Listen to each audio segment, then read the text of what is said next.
white. Alright, I need to select my colour. That's why everything was weird. Yes, you do. You need to select your colour. That's why I couldn't see your mouse. I was just assuming that you were hovering over here. Right. Yes, I was. I didn't realise. Yeah. No. Yeah, Okay. that's fine. That's cool. How many in quick math then before you'd start anything? I already have, but yeah, go for it. Oh, right. How much enchanting crystal value would he need? This is. Hold on, let me get to. Because it'll be here. We'd need to buy them. Yeah, that's fine. I'm just double checking. Where did I put this? This document. Do you remember? No. No. No, I don't. Wonderful. Oh wait, no. I think I found it. I don't think you actually sent it to me. Oh no, I do. It's on tabletop, so I can't actually access it right now. So for the time being, okay. We'll leave it be. We'll calculate it later. Okay, shall we just say we picked it up? Yeah, we can say we picked it up within within whatever the price would be for Romulus if he has the gold that he needs. If Romulus wants to invest. Yeah. The gold. Oh, I mean, I want my stick. That's all right. We'll figure that out when at the end of the session I'll open up the other table and double check everything. So, yeah, no, that's cool. Hello everybody and welcome to Crabby D&D. I am here with my players, Cat. Hi. Kirv. Hello. Vinny. Hello. And Romulus. Hello. And as you heard, we were discussing some of the last little bits before, or at the end of WizardCon, which is where we are at now. So, are you all ready? Yeah. Nuggets, drink, tea. Yep, we're good. Wonderful. Mm-hmm. Now then, with WizardCon coming to a close, the party of adventurers, Cat K, Kirv, Romulus, and Vinny, prepare to move out and return once again to their journey beyond. With an enjoyable time at the convention itself, eating a variety of foods, enjoying some mild wild magic sensations, and pleasant weather, the party have otherwise had their time at WizardCon. A week has passed since the beginning of it, and now they sit in the tavern, eating breakfast as WizardCon begins to pack up. As you're otherwise eating your rather bland breakfast compared to the variety of foods that you've been eating over the course of this. If someone wants to spend, I'll say 2 gold to cover the food that's been for the past few days. If somebody wants to cover that, then you're welcome to. Veki was just Not covering the... Dib's not it. Yeah, not it here as well.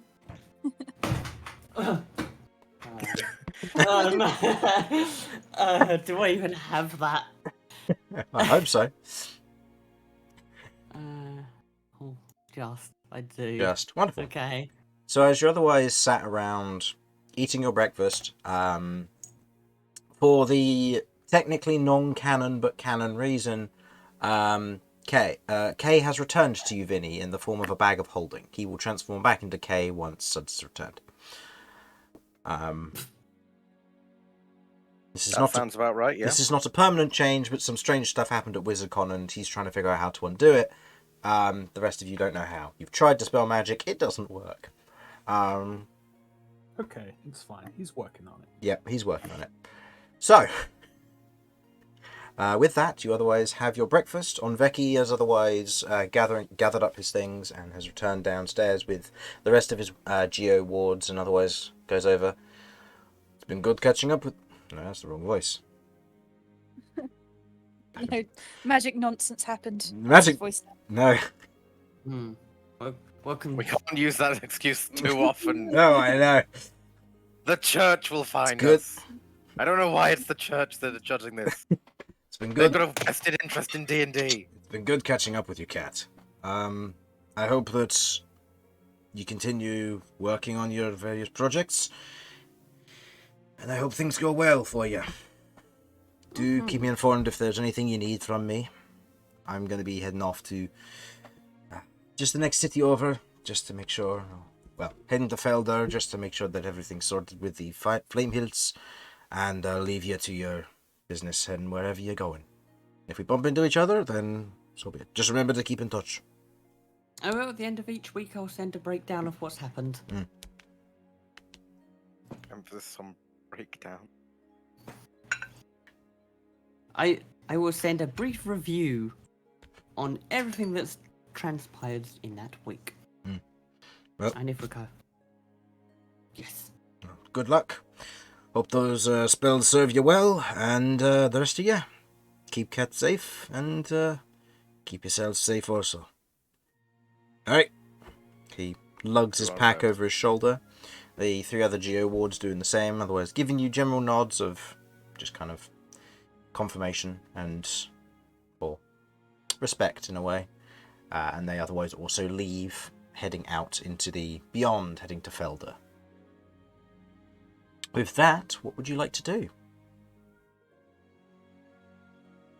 Well, so WizardCon is done then. Yeah, people have begun packing up. The tents have all been taken down. There are a few kind of lingering individuals throughout the streets, other wizards who have either had a revelrous night of drinking in some form, to maybe too much wild magic, you're not sure, but most people have begun packing up, or they have packed up and left. No, actually, it's too much. The teleportation circle glyphs that were set up are beginning to be removed. Okay. Well, I mean, do we have anything else we want to do here? Well, unless you think there's anything else I need to pick up for my magic stick, or not quite magic, my fuck you magic stick, then no, I think I'm good. We need to get some enchanting crystals, but apart from that, I think we should be good.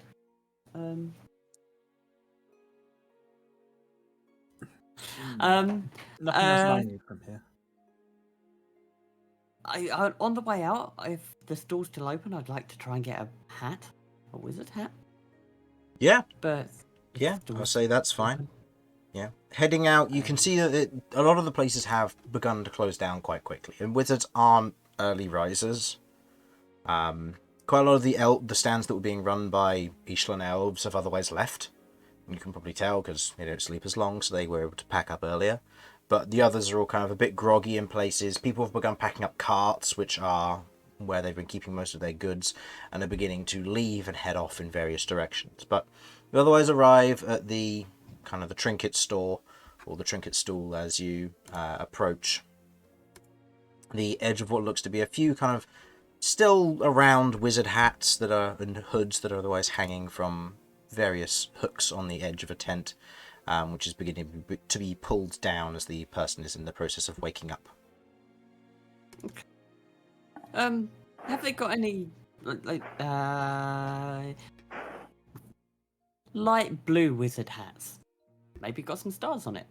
Go ahead and roll me an investigation check. This will just be to Why see not? if there are any left. If not, then next WizardCon I'm gonna need it. Use 10. 10.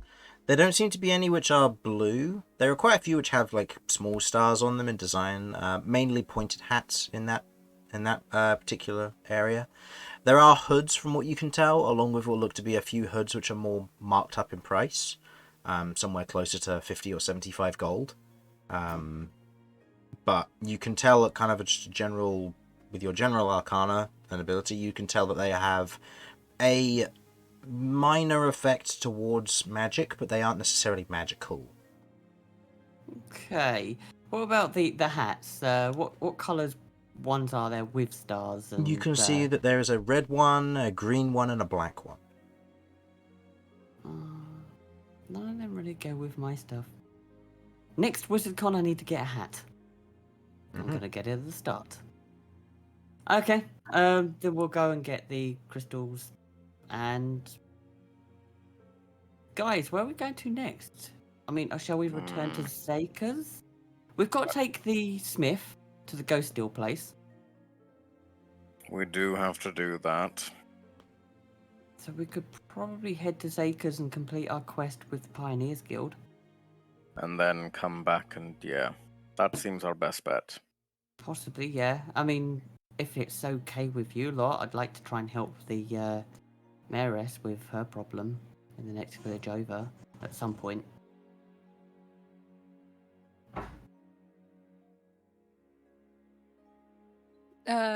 As in the future or next?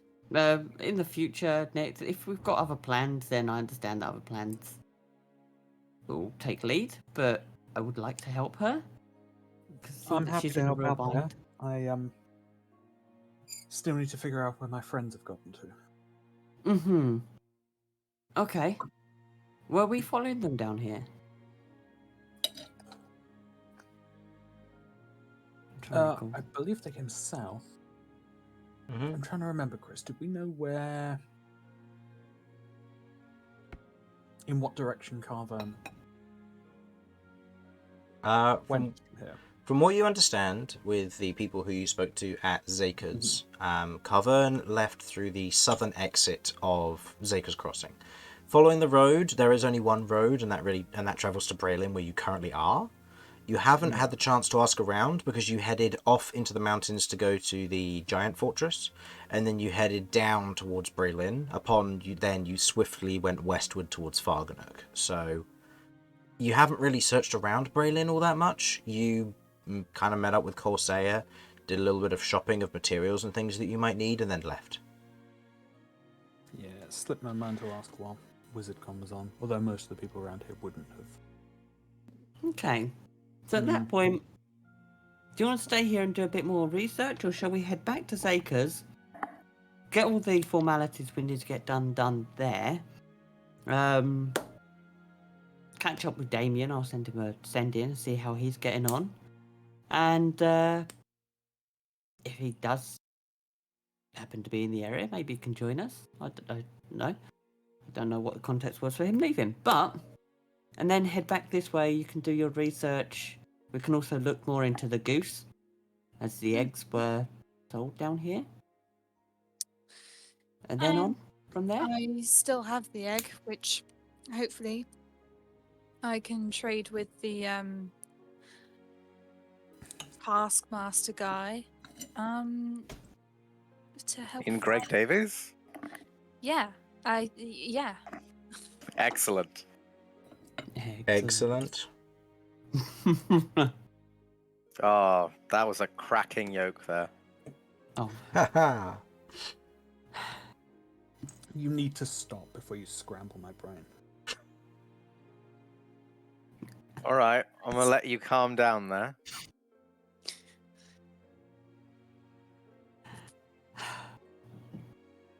Okay. okay. So that sounds like the plan then. I've forgotten the Okay. plan after the egg puns. I'm sorry. What was Okay. so? What was the next move? So what I've proposed is go back to Zakers, get the formalities we've got to get done there. Possibly see if we can pick up another Pioneers thing or something coming back down this way. And then come down here, do some research in regards to Vinny's target and Kirv's egg. Kirv's person. egg. Yep. And then go on to the town over and help the mayoress with her problem. Okay. How does that sound like a proposal? Yeah, let's do it. Yeah, although depending on what I find, I might want to head in a different direction. Okay, well, that's fine. We can go by that. If we just work as this as a skeleton principle and then move on as information comes in. Okay. So the first step was Head back to Zaker. So it'll be taking the guy first to see the ghost steel person. Now, before we start moving, do we have enough supplies? I have. Yeah, I have 2 weeks of supplies. Yeah, I've got 9 rations. so you haven't got enough, but for a 2-day journey. Yeah. I have 7 rations. Okay. Wonderful. You're all prepared and ready to go. So Let me have a look at my ration check your here. first step was to go 15. Where exactly again? It was to head It's to. take the forge guy to the Ghost Steel place, that Okay. church, Okay. where we'll have to get in before the ghosts throw chairs at us. Okay. So you head over to the weaponsmith in Braylin. Do you remember his name? And does anybody remember where he is?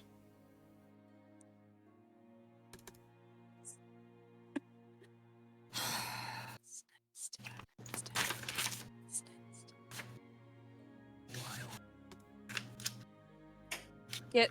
I've got a cat that's currently trying to break into my room. I will be back shortly. Oh, I'm not there.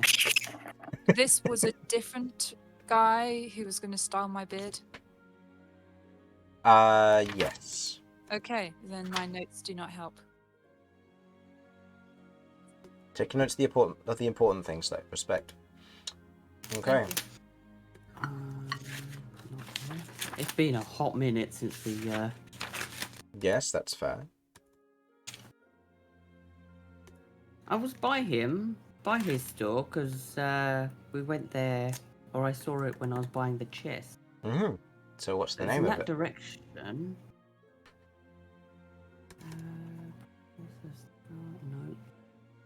Oh, on the front of this book, which means it's in one of these notebooks.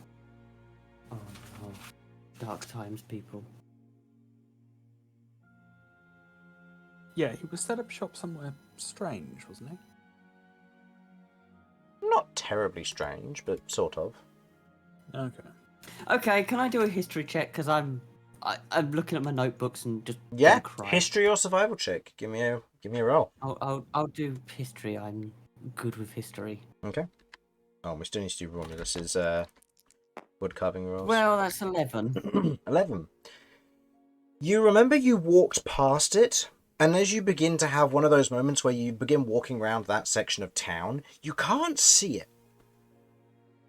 It's one of those moments that you're like, I'm sure it's around here somewhere, and you're wandering around a section of town thinking that it's here, yet you can't seem to see it. I guess with Wizard gone here, everything's kind of moved. I'm thrown way off.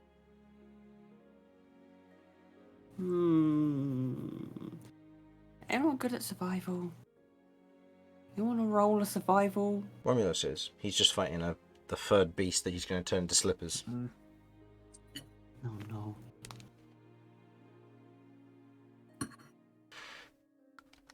Romulus roll. Romulus' survival was decent. That's a natural one, never mind.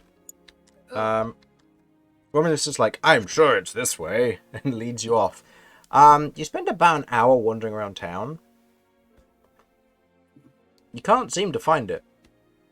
Okay, I'm gonna look for one of the guards or something along them lines, and I'm gonna ask. Is there anyone around? Yeah, there's a few guards around, and then the people I'm gonna go are over still to the moving down the guards street. then. Excuse me. Yeah? I'm looking for the forge or the smithy. I'm pretty sure I knew where it was, but You're in the wrong part of town for that. You'll want to head over to the east side of town. There's a large forge district over there. You should be able to quite happily find a few individuals willing to work smithing, whatever that may be. okay. Awesome. All right. I'll go. So over that way then. Thank you very much for your help. You're welcome. Okay. Heading over to the east side of town, you see a very unfamiliar sight to all of you. The large, what looks to be a almost circular area, several chimneys and forges otherwise in place around this large, almost donut-shaped building. And you can see that it is open-sided with double doors that have just been opened due to the nice weather, airing out the scent of smoke as individuals are working on melting metal and bending into various shapes. Horseshoes, nails, knives, simple tools and cutlery. Nothing proficient as such as a weapons dealer or an arms dealer. Or an armor dealer, sorry. This isn't the right location. If you remember correctly, as you begin to think to do so, your weapons dealer was a very recluse individual.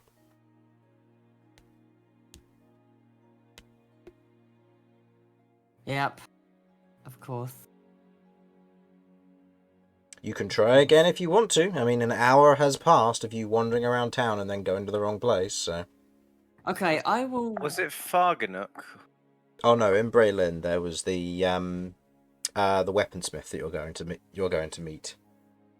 But the party Right, has all well. forgotten where he is and his name and the name of his shop, and therefore you are all rolling, and so far nobody has succeeded. You included, Romulus. You rolled a natural 1 and took everybody on a little jaunt for about an hour. I was gone for 5 fucking minutes. Less than that. Okay. I will try my thing again. Can I roll a history again? Yeah, go for it. I remember. I seem to remember there was the smell of cedar. Okay, there we go. There's a 24. Okay. Thinking back, as you kind of think back to it, you realise that you walked past it several times, but as you're trying to remember, you remember that the guy's name is Kevin, but the N has fallen off of the name of his sign out front his store, and you walked past it a few times as you were wandering around the section of town to the west. You head back over there, and quite easily you see what looks to be Kevy's weapon shop, where the N has fallen off. It is, however, slightly reclused in almost an indent in a almost like a alleyway situation, but the sign is there. You just walked past it a few times, I'm afraid. Okay, we've made it. Shall we go and get Kevy? Kevin. No, Kevy. The sign says Kevy. Who are you arguing with? Hmm? Oh, just sometimes the voices in my head. Yeah, so Saicheni gives you a jab. It's Kevin. Ow. Oh, fine. Kevin. I need to fix his sign though. So you head inside. Mm-hmm. The smell of wood and kind of fresh carved wood, as well as ash, and from what you remember, just general treating oils, lacquer, charcoal, all sorts. As you otherwise wander in, you can see weapons are hanging up in places. You can see empty places where weapons were once placed. As you otherwise enter, there is a short pause and a moment before you hear from the back, "I'll be with you in a minute." He'll be with us in a minute. Few moments, he otherwise wanders back to the shop floor. "Sure, huh? Welcome back, all of you. Do you have that back to Corbin for trade? So far, your weapons have sold pretty well." Unfortunately, it was lost in a tragic smelting accident. Oh, that's a shame. We'll have to reconfigure the bargain when we get a chance. Has Sundark's been serving you well? Looking to you, Vinny. I was going to say, looking at Vinny now. Haven't had much of a chance to use its special features, but it's a solid sword nonetheless. Ah, that's fair enough. Yeah, your sword sold remarkably well. Oh? Yeah, sold it almost the day afterwards. That's interesting. Some bloke came in with a few others and said they were having a look around at weapons and they saw yours and they bought it up. Just like that. Oh? How much did you charge them for it? It's a cursed weapon. Scammed them a good 100, but that's about it. You can't tell what the curse is, not without trying to find out, and I didn't want to be the one to find out that sort of thing. Said that they'd take the risk, they just needed a better weapon. Interesting sorts of people? Sort of. Standard adventurers. Not adventurers of sorts. The one who bought it seemed like an adventurer of sorts. Older fella. The other two who were with him never really got a good look at them. They were having a look around at the various things, like just the occasional bit of throwing knives, smoke powder, that sort of thing.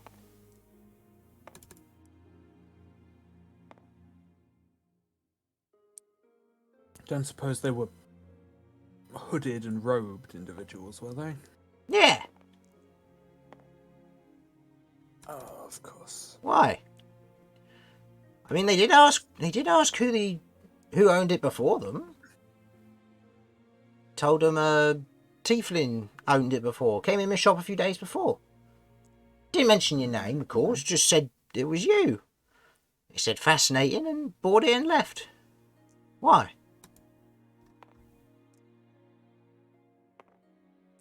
The individual who bought the weapon wouldn't have happened to have been a human, would he?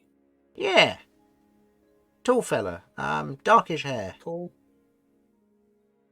dark hair, Yeah.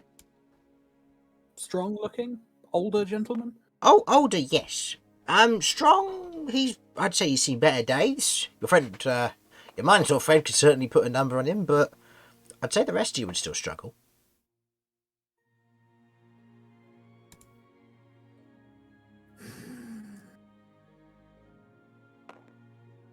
Okay, he didn't leave a name, did he?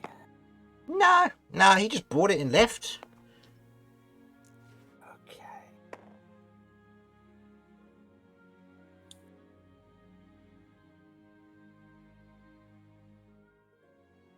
Why? Is he not a good person? Should I not have sold it to him?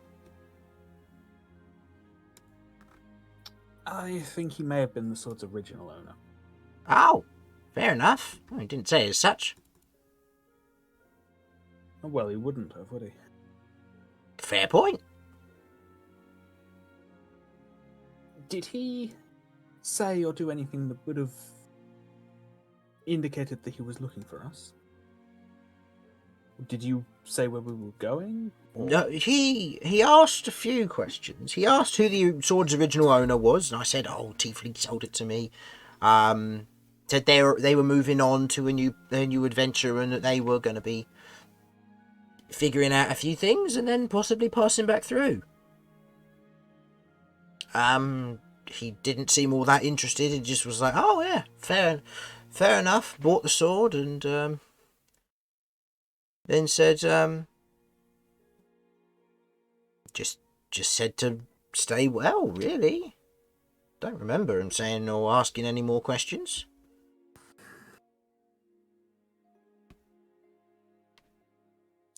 Okay.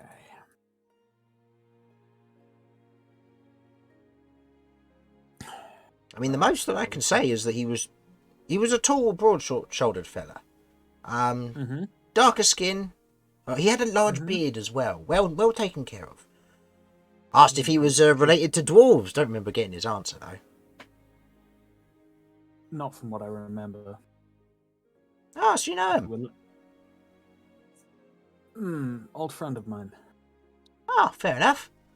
Well, if he passes back through, I'll let him know you say hello. Yeah, you do that. Well, maybe. I mean, we've come because you wanted to go to see where the ghost deal was forged. Oh yeah, that's true. That was going to be part of the bargain for one of the other weapons. That is going to be a problem, though, because if you haven't got the Bector Corbin, I can't really give you the original offer. How much was the Bector Corbin going to come to altogether? Well, for the most part, the Bector Corbin was... The Bector Corbin was, for the most part, a rather... How should we say? It was a quirky weapon. And I'm interested in quirky, because if I can replicate it somehow, then great, I can potentially put that on other things. But it wasn't amazing. So I'd say it was probably about 300, accounting for about 300 gold, but it was part of a sweeter deal. So I wasn't just trading a 1-for-1. Learning how to make ghost steel is certainly worth it. And if I remember correctly, there was going to be a bit of gold involved as well, because you were on a journey to get some more. Yes, I can certainly try and cover costs a bit more. Well, stagger is... I'll be honest, I've completely forgotten what our actual terms of our deal were, so... You were going to be after... You were after stagger. Beautiful piece. Otherwise hefts out a rather large haft blade, which, for remembrance on what it does, is a +1 of excellent quality. And when you critically hit with it, your next attack automatically hits, so you just roll damage. That's all it does. But it was 10,000 gold. With learning ghost steel and how to potentially make it as a mortal, he was willing to, with that and the Bector Corbin, he was willing to cut the price down to about 1,000 gold. So with the Bector Corbin gone, it's about 1,500 gold for stagger plus learning the ghost steel recipe, if he's able to. Right, let me go to the bank. So what, about 1,500 for it? Yeah, which will cost with you good 3 work. silver to withdraw. Oh, God. I do that, I guess. Okay. Well, Uh, I'll bring the weapon with me, and in the event that the trade goes successfully, and I learn ghost steel, then I'll relinquish the to weapon. clarify, we did establish that we'll take you there and you'll attempt to learn. If you don't manage to learn how to make it whilst mortal, that's on you. The deal stands, as I understood it. Roll me a persuasion check. This is literally what we agreed to. Yeah, you said you couldn't remember the terms originally, so he doesn't trust you. Give me a persuasion check. You know how bad I am at these. 8. 8. He looks at you and goes, 2,000. I could just give you nothing and we'll not take you and you can just keep the weapon. You can re-roll it. Come on. Oh. 8! God. Just for funsies, one more time. Yeah, go on then. 9. 9! We're moving up in the world.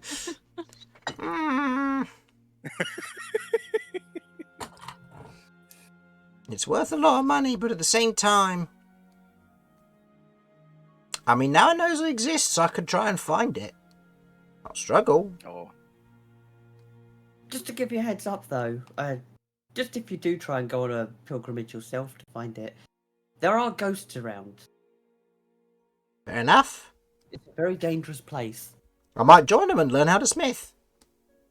Oh no, they're angry ghosts. Well, I'm going to kick the bucket in the next 5 years or so why not learn what I can, well, if I get in the right place? Don't That's say the that. spirit. Might not kick it in 5 years. No, it might be knows? sooner. No. That's the spirit. Hey, That- boss, Yeah, I you don't wanting this guy dead?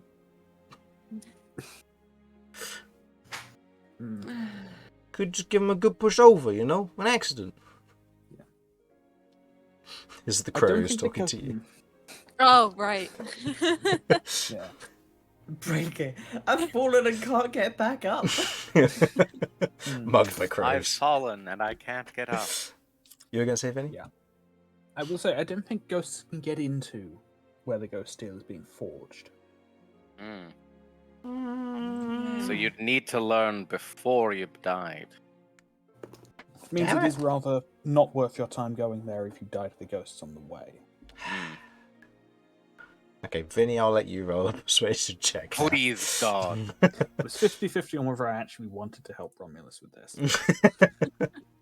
I mean, to be fair, the Ghost Steel Halberd's still a good weapon, just the Half-Blade does about the same thing, it's just, it has a different effect. Okay, yeah. Total? Persuasion, that is a 26. He otherwise goes, that's a fair point. Alright then. Yeah, I'll say that. If I can't learn it, you can have the weapon still. Might charge you next time though, no promises, but for the time being, I'll let you have it. Alright, 1,500. I hand the money over with a shaking hand. You hold on to it till we get there. I ain't giving you the Alright. weapon till we're there. Alright, fair enough. And he otherwise takes the Carry weapon. that all the way? Yeah, of course.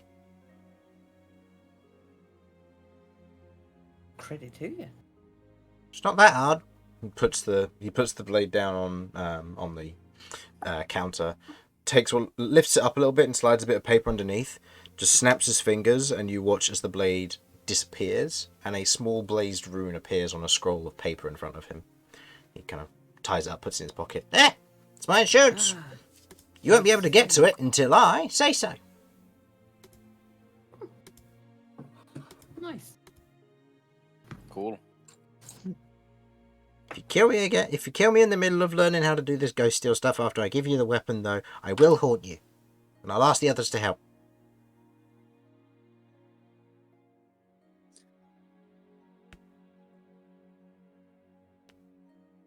Go, come on Oh, then. hopefully Romulus. Right. Okay, then we're Lead the both way. off. Okay, then I guess we Oh, hold on. He quickly runs out back and then comes out with a small pack on his back and goes, "All right, got my lunch." Hopefully you've got a little bit more than just lunch. Well, how far is it? Few days. Say, could I have 1 or 2 gold pieces to buy myself some supplies on the way? Looking at you, Romulus, who has the gold. You have your own business. I'm sure you can afford some rations. What? Look, we're doing a business. We are doing a. He rolled a fucking 20 on business his plan. persuasion. A dirty 20 on his persuasion check.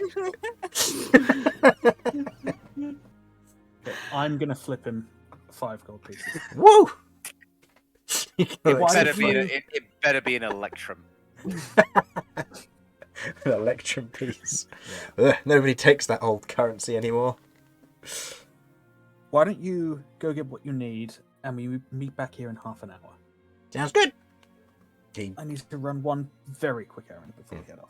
He otherwise jogs into the marketplace and is going to go and buy himself some rations. You keep the change. That's fine. You do your thing. We'll wait here. If anyone else wants to do anything, then we'll set this as our base for a half hour. Okay. So, Vinny, what would you like to do for the half hour? And would anybody like to go with Vinny? Or if Vinny, Do you need a hand? I can come give you a hand if you want. Wouldn't mind, actually. Okay. Actually, it would be more useful if we could split up. Oh, split up. Okay. All right. Well, we can split into groups. What specifically do you want to do? Because some of us might be better at doing some things than others. I was going to ask around about that individual. Okay. Well, I can help with detect forts. The tavern keeper, if he might have mentioned anything, or the guards if they saw the group leaving. Okay. I can help with that. What's the other group task? Just to get more people in as short a time as possible. Okay. People might have forgotten by the time we're back here, but I think they probably came through only slightly before WizardCon. Might still be in people's memories. Okay. Well, if we're gonna do this, who wants to go which party? I'm happy to go Aviva. I need to go with. I need to go with. With who? Whichever one involves Cat and/or whichever one involves the stupid business bastard. By which I mean he's off. He's gone. He's legged it. He's run off. Oh, he's not coming along with us. No, Okay, he's We're going doing and grabbing separate. rations while you guys are. okay. Then whichever one has Cat in it. Okay. And Kirv, do you want to help Vinny? Yeah, sure. Okay. Cool.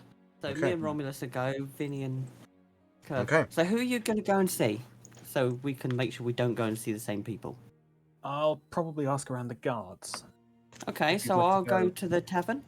Did you get the description? Older gentleman, beard. Looks like he could take someone in a fight, but not me. Beard, Big for a cloaked. human, at least. Human. Cloaked. Was it a dark cloak he had on? Should be his accomplices. Beard. I don't. Kat, do you remember that time you looked into my memories? Yeah. Oh. You should have seen him. And Oh, okay. Yeah. It now rings a bell exactly who. You now have a very clear visual representation of who this may be. I see. Okay. Yeah, no worries. I will ask the tavern keeps and bar staff, etc. See if anyone comes up with anything. Maybe some locals if there's some locals in there. perfect. Thank you. No worries.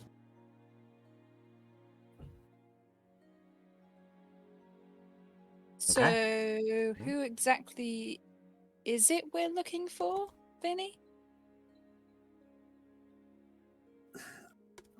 Long story. He's an old friend of mine. We used to work together. This is a lot of effort for an old friend.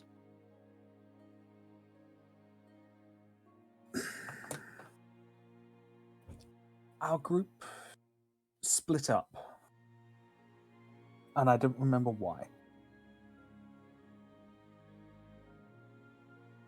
There were 4 other people, 2 of whom I found dead. The other 2 seemed to be hunting each other. I need to find them before they get a hold of each other and find out why all of this happened. All right.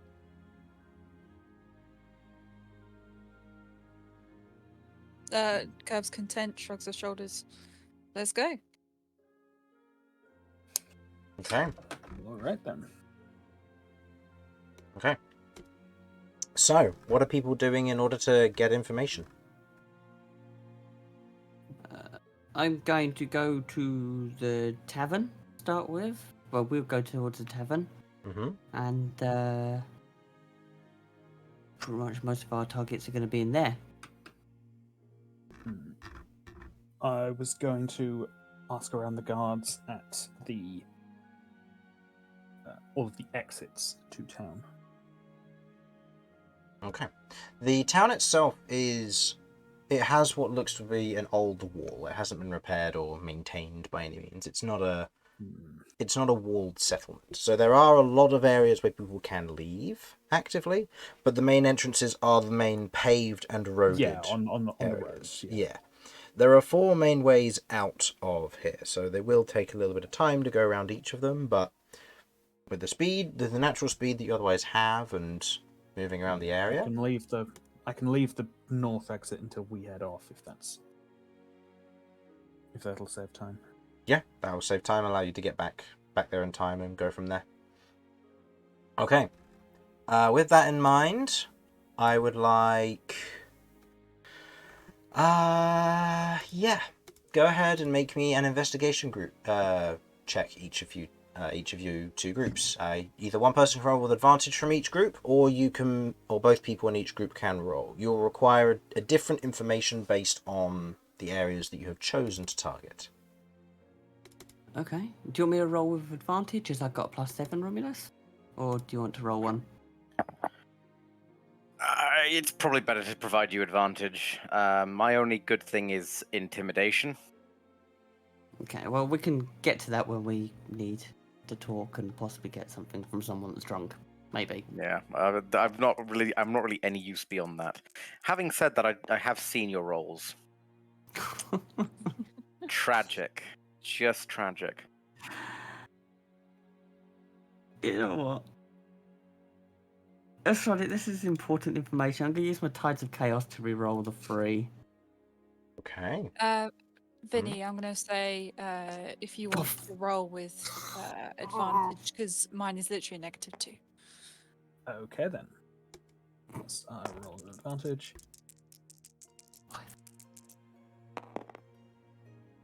Oh, that was lucky. Thank you for the advantage. Yeah, that is a investigation. That's a 15.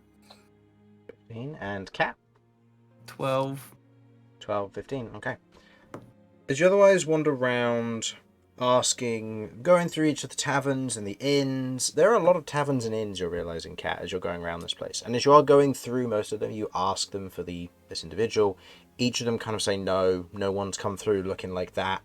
When we get adventurers that come through regularly, but none of that specific description. As you otherwise head into many and you don't find any information on them. Vinny, on the other hand, as you're otherwise wandering, as you're going around each of the gates, you head to the eastmost gate. And as you're otherwise there, you approach one of the guards and ask for this individual. And one of them says, "We've had a few cloaked individuals come through here recently. Can't say they're any by that specific description, but there have been some coming through wearing cloaks like what you said. Groups of 3 or 4. We had to check one of them. they seemed alright. And we left them on their way. Are there any other description or things you could tell us about them?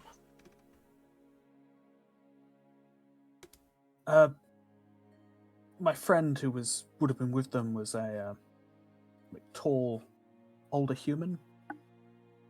Dark hair, dark skin, big beard. No, didn't have anybody of that particular description come through, no. Any other identifying features on them, perhaps?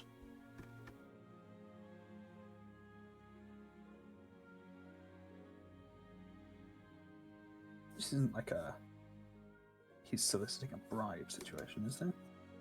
Run me an insight check.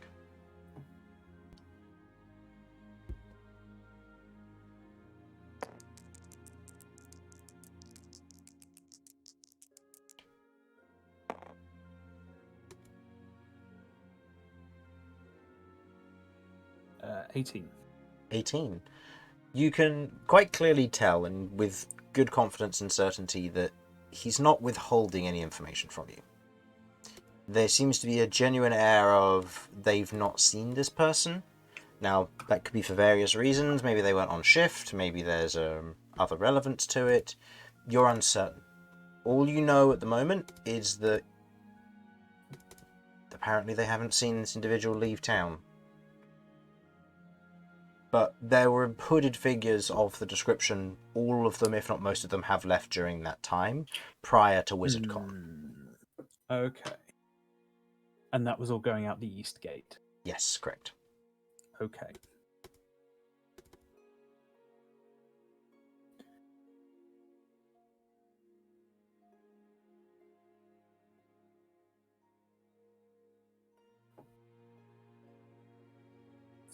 Far as other information goes, one of them might have been carrying a strange sword. I mean, a few of them were carrying weapons of different types. One was using a staff. Some of the others had like crossbows or daggers on them. Usual weapon stuff for adventurers. I mean, one of them may have had a sword from their group. I mean, it was regular weapon stuff. I mean, we didn't catalog it too much. They had like the proper stuff for it. They weren't carrying anything contraband on them. They let us search them and go from there, really. Just don't remember them all too well, I'm afraid. Should we keep an eye out for individuals of this description or in future, or will it be alright? I mean, I don't think they're going to be a danger or anything, but if you do happen to spot them, we may be coming back through this way. Yeah, alright. Okay, thank you. Yeah, no worries. Who should I be looking out for? Coming back, I mean.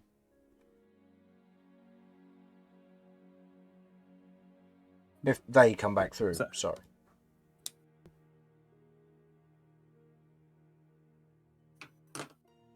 Oh, just any of them that match the description of my friend, or even if it's just people in hoods, I wouldn't mind knowing if they're that kind of cloak. Yeah, sure thing. Okay.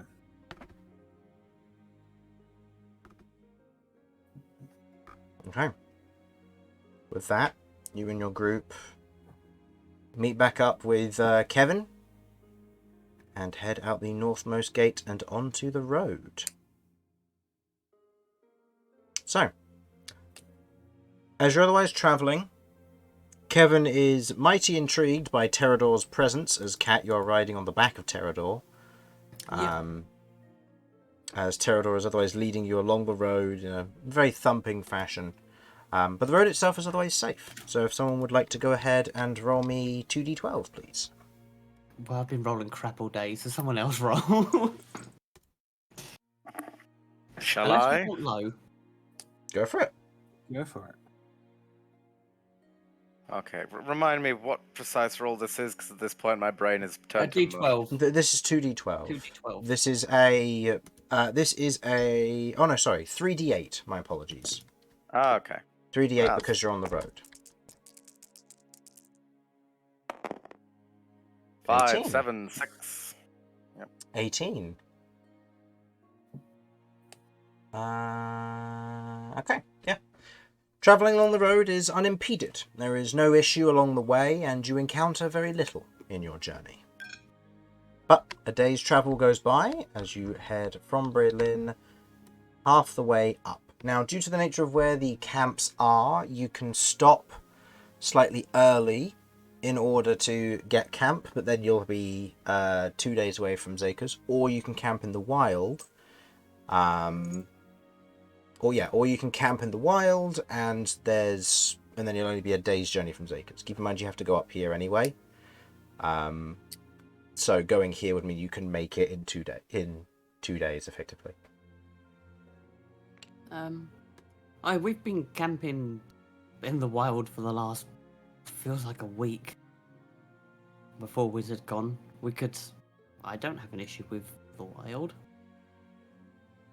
But I also like the safety of the camps. Mm-hmm. It's entirely up to you. I'd be willing to chance it. We've got a lot going on. Okay. Wouldn't mind speeding things up. Okay. Yeah. Wild is. Okay.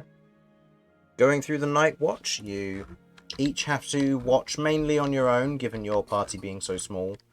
But let me quickly see if anything eventful happens. No. Over the course of the night watch, nothing happens, even though you're off-road. The night goes by, and you arrive at the next day, marking off a ration for all of you. Mm-hmm. Marking off one of Kevin's rations, as he bought enough for the journey and back, so he has 6. Okay. Taking the next day, you otherwise travel out and to the Ghost Steel Chapel. So, I would like someone to go ahead and help me either a survival check or a perception check to try and get back to that same location. You know roughly how to get there. It's just a off-the-road path. I can survive. I don't suppose Outlander gives me any benefits here. Actually, no, it would, because you've been to this place before. So I'll say you can have advantage for this. And then one other person can perform a perception check if they wish. Vinny, you're the eye person, right? Ah, fuck, it's only a 12. Okay, I will make a perception check as well. Can I get Jeff to help him? Yeah, I'll allow that. Yeah, given that Romulus had his own form of advantage, you can aid Vinny in this. Okay. So as Jeff's otherwise flying overhead, as you're otherwise wandering along, trying to relocate the area where you previously were. Well done for the advantage. That's 2 ones. Vinny has deftly avoided. We need to just keep Vinny going with advantage, otherwise we're in trouble. Very true. That's a 21. Okay, 21. With the 21 and with Romulus's Outlander feature in this instance still coming in helpful, you managed to blaze a trail there quite easily and soundly. I'd say in this instance, Vinny, do you want to go ahead and roll me 2d12? Just to see if anything happens while you're in the wild. So was that Vinny? Vinny here. Yeah. 2d12. I'll move the... Oh, sorry. No worries.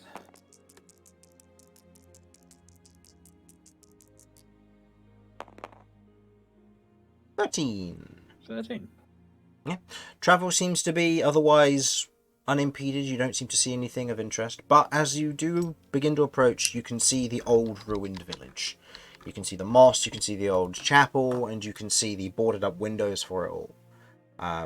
Nothing seems to have happened here since you last came through. There's no interest, there's no groups of people. It's deserted, much the same.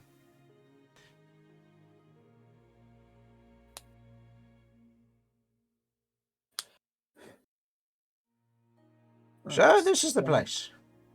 Mm-hmm. Mm-hmm. time of day is it now? I'd say it's probably early afternoon, or early evening, sorry, so somewhere near 4 or 5 o'clock. Or getting on to evening, I should say. Okay. Yeah, we should probably head in before it gets dark. Yeah. How do you get in?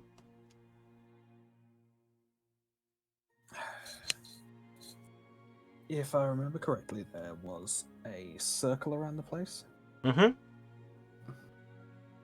which was keeping The ghosts out, yeah. A fate Yeah. line of salt. Yeah. And so as long as we don't... Believe we delicately step over it. Yeah, you can. You otherwise try the door, and you remember that he has barricaded it from the other side. Shit. Oh yeah, we need him to open. Graham!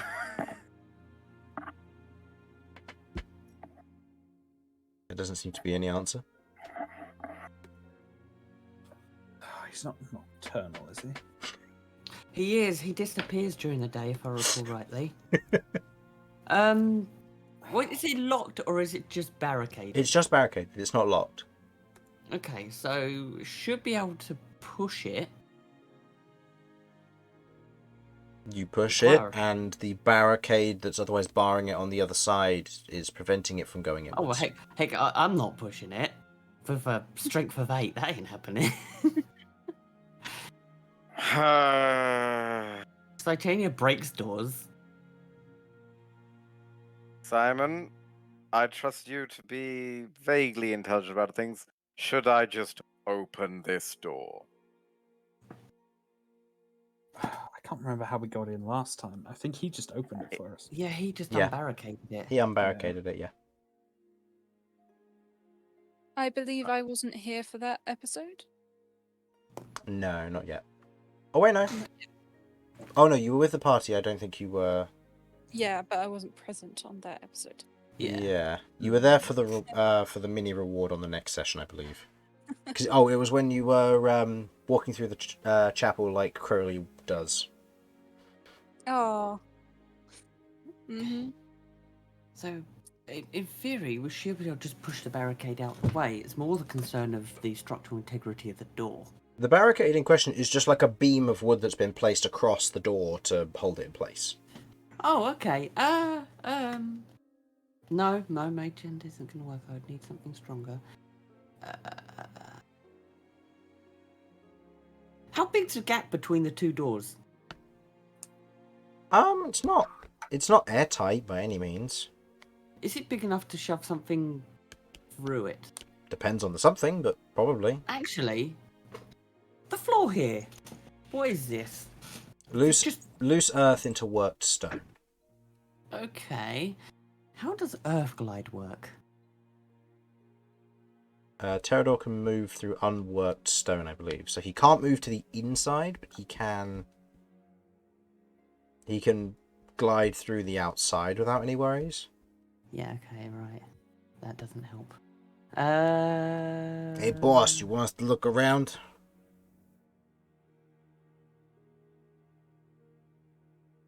Boss, you listening? Go for it.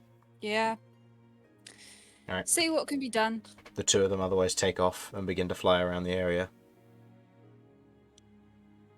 You can hear chattering and talking between the two of them as they begin to have like various conversations. Anything interesting or on topic? Go ahead and roll me a perception check.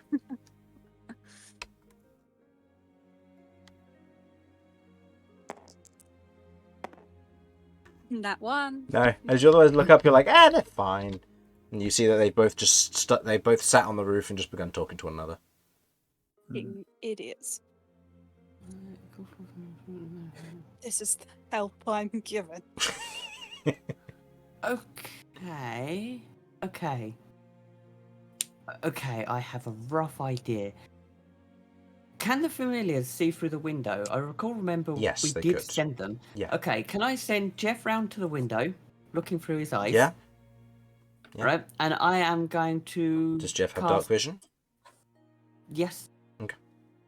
Okay, and I am going to cast Summon Elemental behind the door. You can only cast touch-based spells through your familiar. No, but I can cast myself. Oh, no I different see. So range. you're just using Jeff's vision in Yeah. order to cast the spell. Okay. Essentially, yes. Because I need line of sight where I Okay. want him Yeah. to be. Sure. You otherwise kind of tap your staff.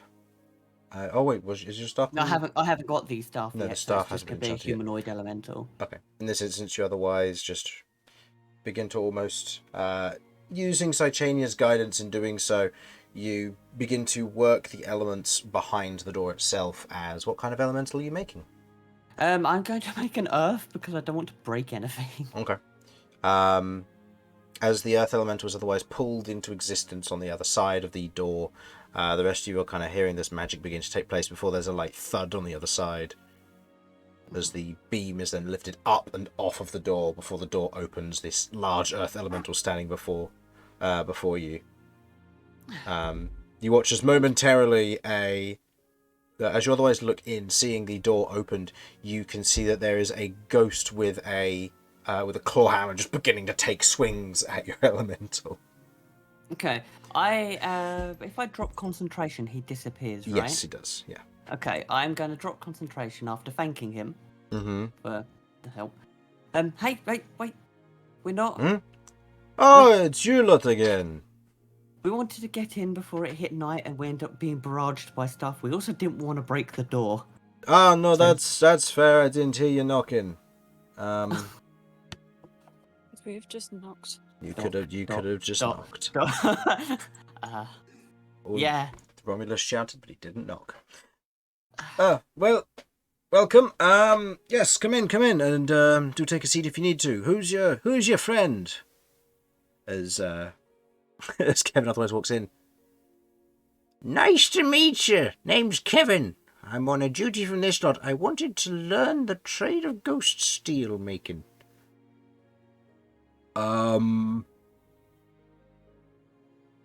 We can certainly try.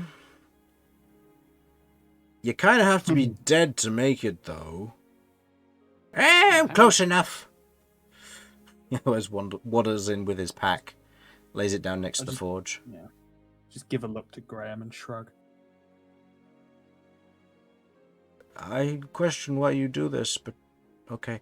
And feel free to take a weapon. That is my usual rule. It's useful for Kevin. Otherwise, rushes over, kind of picks up a weapon. Cool. Shoves it in his pack. All right, let's get started, Ghost Man. I'm gonna go over to Graham. Hey, thank you for making that needle last time. Though, I think some point miscommunication was had. Is it possible to hollow this out, as I need it for a syringe? Sure, I can. I mean, if I'm teaching him and helping you, that might be a bit difficult, but I can try. If it's possible, I would appreciate it. If not, then... well... I would appreciate it. I'll try. We got plenty of time. Thank you very much. He otherwise wanders over to Kevin, or floats over to Kevin and just goes, "My name's Graham, by the way." "Don't care! Let's go! This is part of a deal!" I am so sorry about him. Alright. So, I'm going to roll on Graham's behalf. Okay, Graham's a good teacher. And Kevin is old enough to learn how to make ghost steel. 1 foot in the grave. Yep! None of you lot can learn how to make it because you're not dead enough. Alright. Give me a few more years with Cat and I'll get there. Yeah, that's fair. Okay. What if I'm on the inside? Does that... Let's find out. We haven't figured that one out yet. That doesn't make ghost steel, and that makes something else. So, as if you... possible, I will be watching just to pick up anything I can. Yeah, you'll be picking up just the general tricks here and there. As Kirv, you're otherwise uncomfortable. The door, Graham does close the door behind, and you can hear, "Hey, boss, we kind of been left outside. You gonna come get us?" What, are you guys afraid? "No, just, want to make sure you're alright, is all." Yeah, we just want to make sure you're okay. Gotta do our jobs. I heavy sigh and say, "Can we let my idiots in?" Romulus is busy watching the smithing, so Cat and Vinny, you're the only ones who can really attend this. I mean, the door's shut. How heavy is the... What's the time? What is... It's It's night outside, it's right? getting close to night, yeah. It's a solid wooden beam, but it's not, like, too heavy for either of you to lift. Okay. We can open the door a crack and Yeah. Mm-hmm. let them fly in, yeah? Right then, just tell them to be quick. Okay. When we open this door, you guys better get your asses in here. Alright, sounds good. I'm assuming logistic. Is Terrador in here? Or was it No, Terrador door is too small? outside underground. Okay, cool. That was going to be my go-to Yeah. response if not. Yeah. Cool. Terrador That's can't fine. enter buildings. Not because he's a vampire, just because he's too big. Yeah, I wasn't too sure. I was like, churches have pretty big doors. I don't know if this is big enough, but no. It'll be big enough for him to walk in, he's just going to make a mess. Yeah, no, we'll leave him outside and he can sleep underground. Yeah. Safe there. Okay.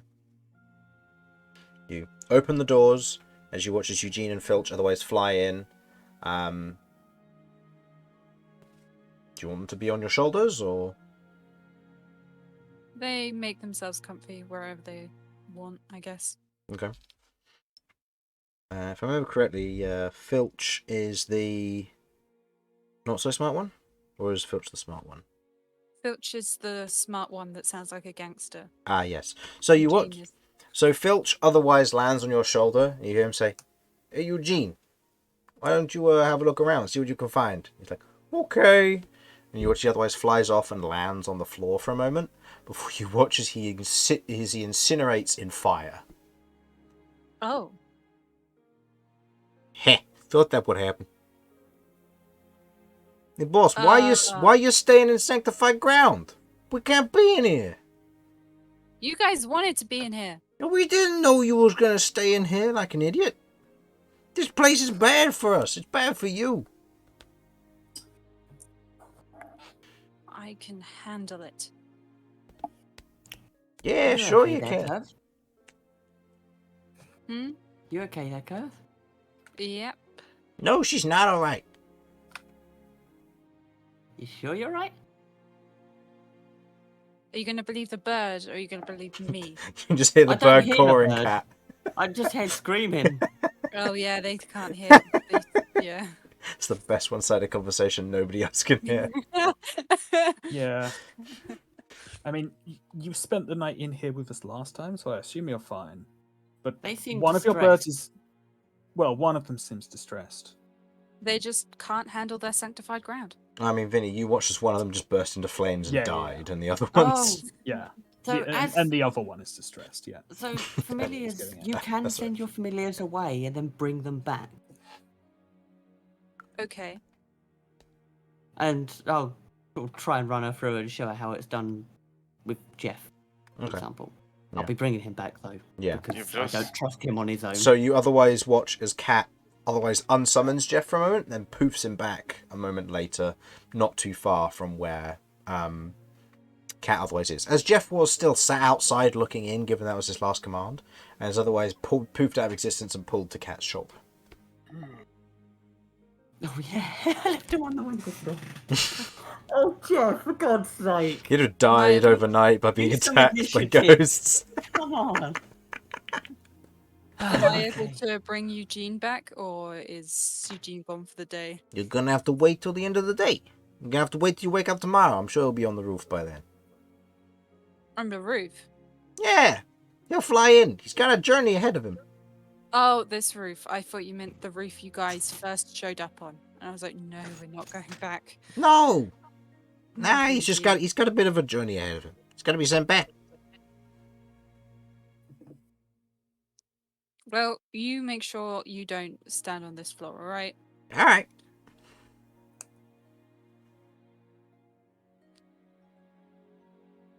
Okay. So sorry, Kirv is aware that she can send them back, but Kirv is not going to. Kirv secretly loves these guys, but she would not admit. Okay. Okay. Over the course of the training, Kevin is kind of taking notes, taking things in, and he does proceed to begin to make ghost steel. Like you said, 1 foot in the grave certainly helps with this. As the night comes through and goes by, you can hear the sound of clattering things being thrown at the door, as always, before you otherwise have a rest for the night. Cat, your needle is returned to you with a hole bored through it. It is in good shape. Okay, excellent. And Thank you very much. the next morning, as you all otherwise wake, the day ahead of you, Kevin otherwise looks back and goes, "I'm going to be staying here for the time being. You keep going on with your adventures. I'll wait here. I'll learn a few things, maybe teach him a few things, and then I'll head back. The shop will be Stay fine. safe. Yeah, of course. And don't leave, and I won't leave at night. Okay. Say, you don't happen to have any spare rations, do you? I only bought enough for my journey here and journey back, but just in case this takes more than 4 days, I might need an extra 1. I can give him 1. Okay, you give him one of your rations. Thank you kindly. I also noticed one of your birds turned into smoke and fire when it hit the ground. He's Is the other one up for food? up for food. I could turn him into I rations. believe, yes, I think he could edible do with a bird. snack. Yeah. I believe the smith wishes to consume your bird. Excuse me. Okay, so you know what chicken is, right? Yes. I know what a hell chicken is. Okay, No, so you know how it's a Remember, bird. there are no hell chickens. Remember where chickens come from. Yeah, technically they're abyssal, but They're never mind. abyssal chickens, yeah. Oh, I know what abyssal chickens are. All right, so you know how that's a bird, kind of. Yes. Well, your birds are also birds, and just as an abyssal chicken can be made into delicious food, so can other birds.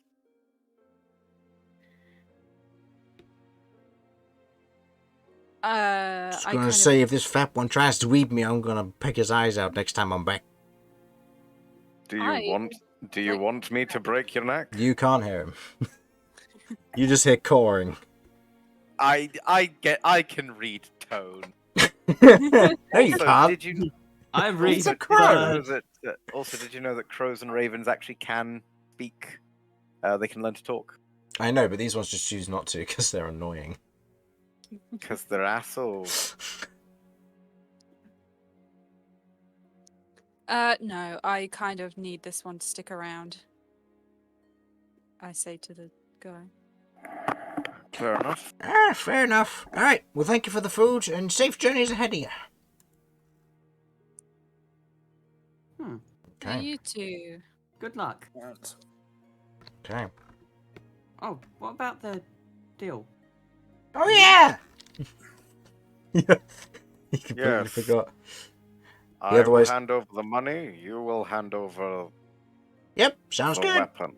He otherwise takes out the scroll of paper, slaps the top of it, and you see he otherwise mutters a few words before you watch as the half blade appears on the surface of the main altar where the other weapons were placed, and otherwise goes, "There you go, money, please." I hand it over begrudgingly. Okay. And what is this one called again? Stagger? Stagger, yes, And its range is 10 feet, I believe. because it's a half blade. Yes. And what's its damage? Stagger is a Stagger is a +1 half blade, so that is a 2d6 for the damage plus the +1. into the formula. That's +1 to hit and +1 to damage. It being of excellent quality, I just need to remind myself what excellent quality does for your weapon. Oh, I'm in the wrong file. It would help if I went to the right one. I'm desperately trying to work out where to add the +1 in the thing. Oh, actually, hold on. Hold on. I need to... Okay, let me go to your character sheet and I'll add it for you real quick. Just to help out with what this does. Probably smart. Stagger, strength, 10 foot. That gets a +1 because it's a +1 weapon. Oh, fuck yeah. The +1 will go here. And it does... it does the 2d6, as it normally should. Because it is of an excellent quality, it does an additional 1 damage on top of that. So it would be a 2d6 plus 7 slashing damage. Plus, due to the nature of it being an excellent weapon, you get to roll the damage dice twice and take the higher results. Oh. So you have advantage on the damage dice. Oh, that is delightful. Yep. I'm going to need to make a note of that somewhere. Do you have like a full description of it anywhere, or is it just... The magical effect I have in a description of it. Otherwise, that's just the effect of what the rest of it is. So that's the description for Stagger. I don't have a description in terms of what it looks like, just that it's an attunement-based weapon. That is A-okay. So let me just do this real quick for you. Luckily, an immovable rod is absolutely not A. Just as well. Okay. Well, thank you kindly, and safe journeys.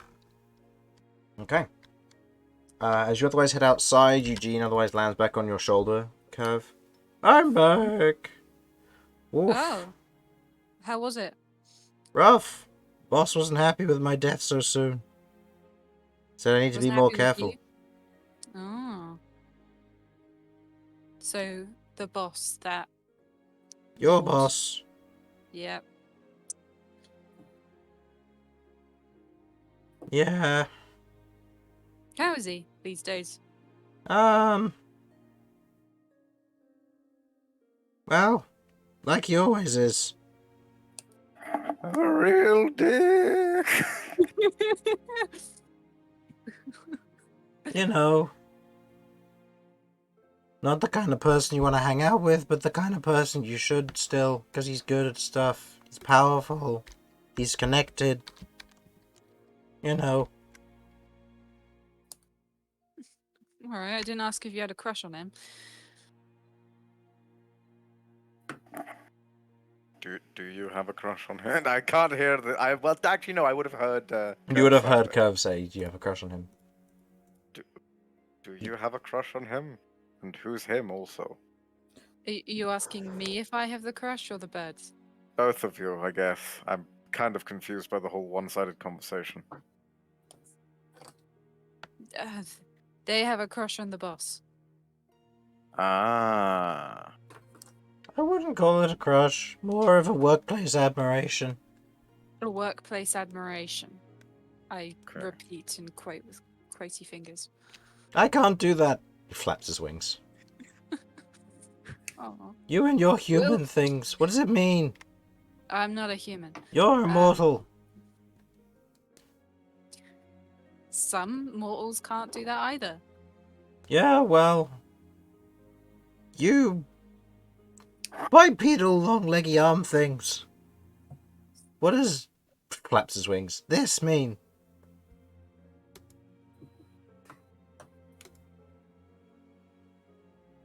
Don't you worry your little head about it, alright? You know Belch, fuckers, what does it mean? I'm doing the beast speech thing again. It's gonna take me a bit because it's... But I'll get there eventually. We'll get there eventually. Well, you see, Eugene, it means that she's being an asshole. Excuse me. Yeah, sounds about right. Do you guys work for me or not? I mean, we sorta do. We work You for you in the sorta fact that we do? take orders from you. But we work for the boss, mainly. The person in charge. You're just the, second best. The second best? Technically fourth, but, Fourth? You guys gotta be careful, alright? Why? I mean, how much Why we gotta be HP? careful? We come back. There's nothing you can do. We come back each day. Not without a slap on the wing from Well, the big guy. Well, so what if you do? So what? All we can do is we can come back. We can start helping your enemies, That's what we're good at. Yeah, but when you die, who do you go back to? The boss. He just asks And what who- happened, and we just say she just threw us into a pit and threw us on the consecrated ground, set us on fire. You know how it is. Oh, so now you're spreading lies. I never said we tell the truth. We're from hell.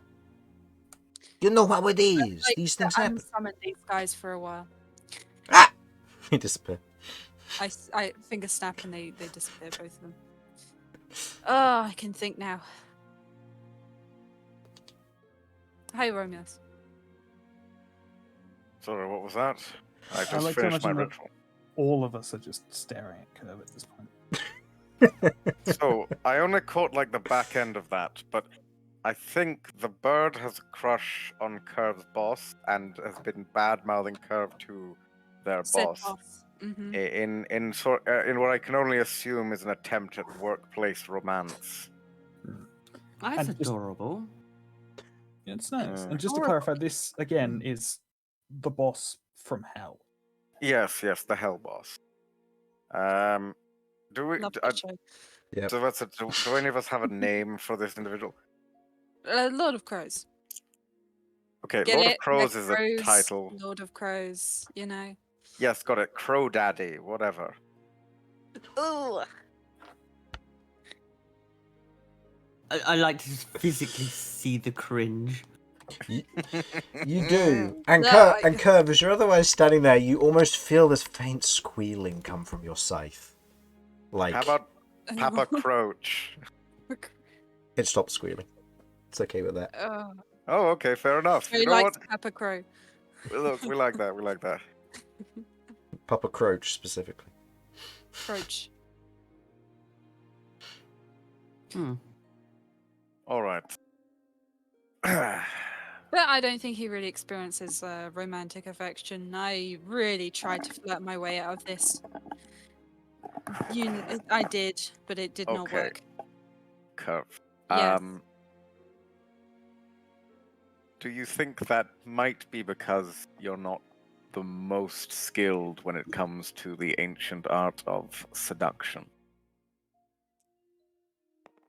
She holds her here finger we up go. to retort, and then every romantic interaction she's ever had goes through her brain, and she's like, "Shit, he's right." Don't worry, we'll go to a bar in Zakers Crossing. Find you a nice whatever you're into. I'm not looking to make a happy married life here in this plane, all right? Oh, who said anything about that? You can't rule this out. I mean, you might find a boyfriend or a girlfriend or a friend. I don't really know. Understand? Why do you guys just expect that I must be single? Because you absolutely are. I don't know. She could be going out with this crow daddy. No. No, she tried. She literally just said she tried and failed horribly. I mean, you could try again. You have the beard on your side now. Maybe Well, that's that what is he's true. into. Beard Oh yeah, speaking of beards, during the night, facial Cat hair is sneezed. incredibly attractive. I'm well aware of this. Yeah. With my full face of fur. Yeah. Just as a general note, you note that Cat has lost her beard. She has left a full pile of feathers back in the chapel where she sneezed during the night. Jimmy muted for the sneeze itself, but it did actually happen. Yeah. So you say to women like beards? Hmm? Nothing. Should we get on? I find that generally people are attracted to a face that is covered in hair, although this may simply be because most of the people I knew growing up were covered in hair. Literally, literally The every details member are of your inconclusive. literally every member of your village was covered in hair. Looks at you, looks at your species. This does remind me, though. Actually, I'm not. I don't think I went into it much before, but does anyone legitimately know where I could get a star? like an actual star, like a points to the sky, up star. Just a star. I mean, You're- look, we seem possibly when we get to Zakers and everything goes to plan, and I get the goose and I go home, I kind of need to bring a star back too. Right. A Well, specific one, or will any do? I don't know. We don't have stars, so it just. Oh, She I just remember. wanted a star, okay? Oh, I remember when I was young and whenever I used to go and do things that I shouldn't have done, but then did my research. My parents used to give me these little shiny gold stars. Yes, that sounds perfect. Okay, next time we go to the shop, I'm buying some sticker stars for Kirv every time she's a good girl. Okay.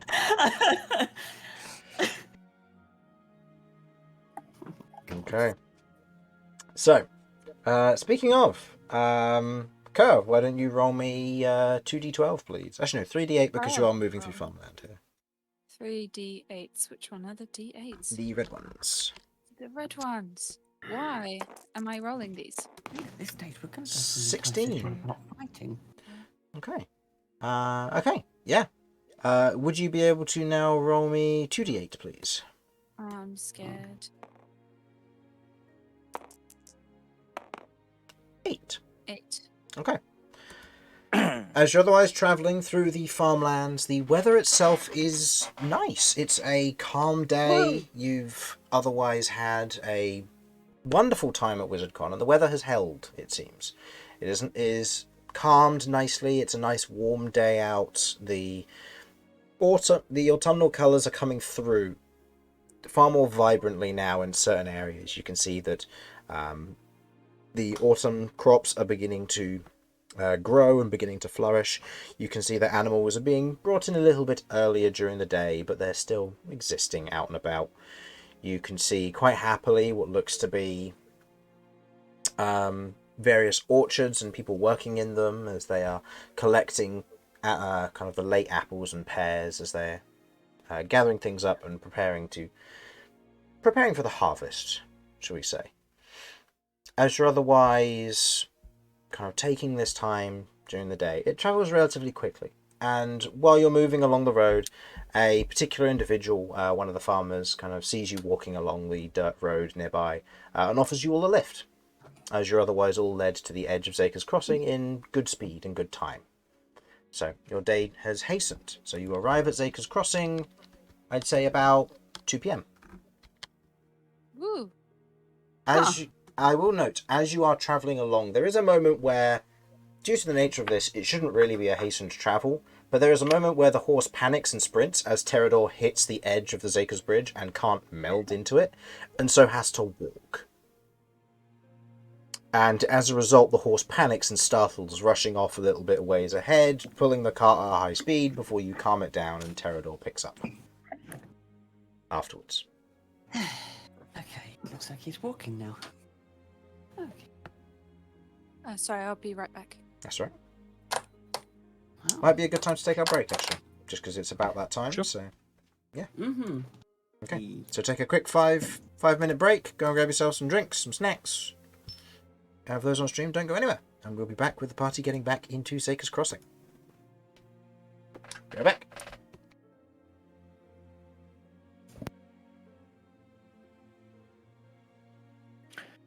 all right. What are we going to be doing to entertain chat whilst we're waiting? No. Okay. Well, I'm going to BRB in just a second, but Well, I'm going to start using a cowboy voice to have a little bit of fun with it. Howdy, y'all. Welcome to D&D, Dungeons and Dragons, and a word that has cowboy connotations that begins with D. I genuinely can't think of any.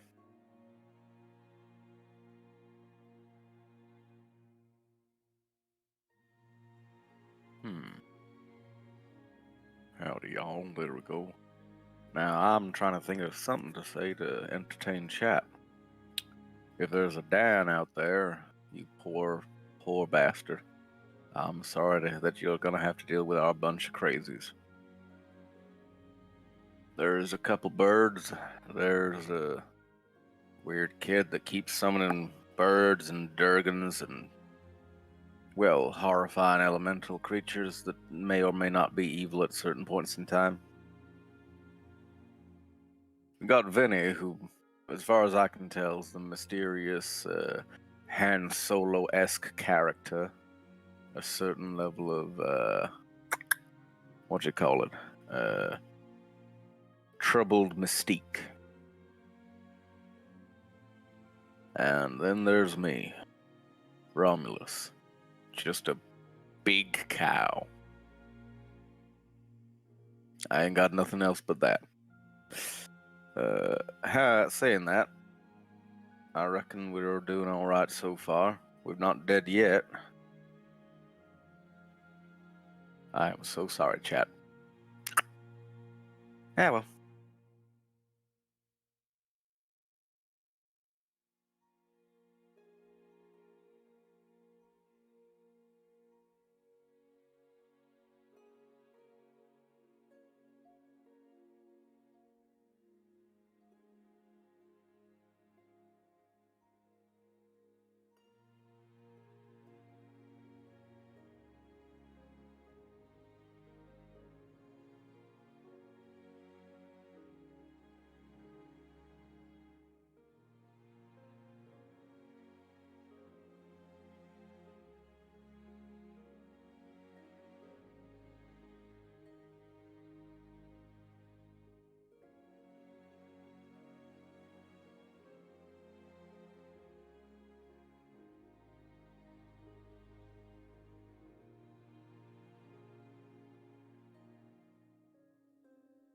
I'm back. Welcome back. I reckon that it's probably best we got you back, because otherwise I was just going to keep talking like this. Uh-oh. the entire time. What did you do? Oh, yeah. I don't know. What did I do? Harlan? What? You better not have done any bad things. When you say bad things, what's a bad thing? Influencing chat with political statements or telling them they're wrong. I just basically offered my commiserations towards Dan, the poor bastard. Why? Because he's going to be joining the gonna campaign? Yeah, he's gonna have to deal with us crazies. Yeah, that's fair. Dan, if you are watching this, he only says it in the nicest way.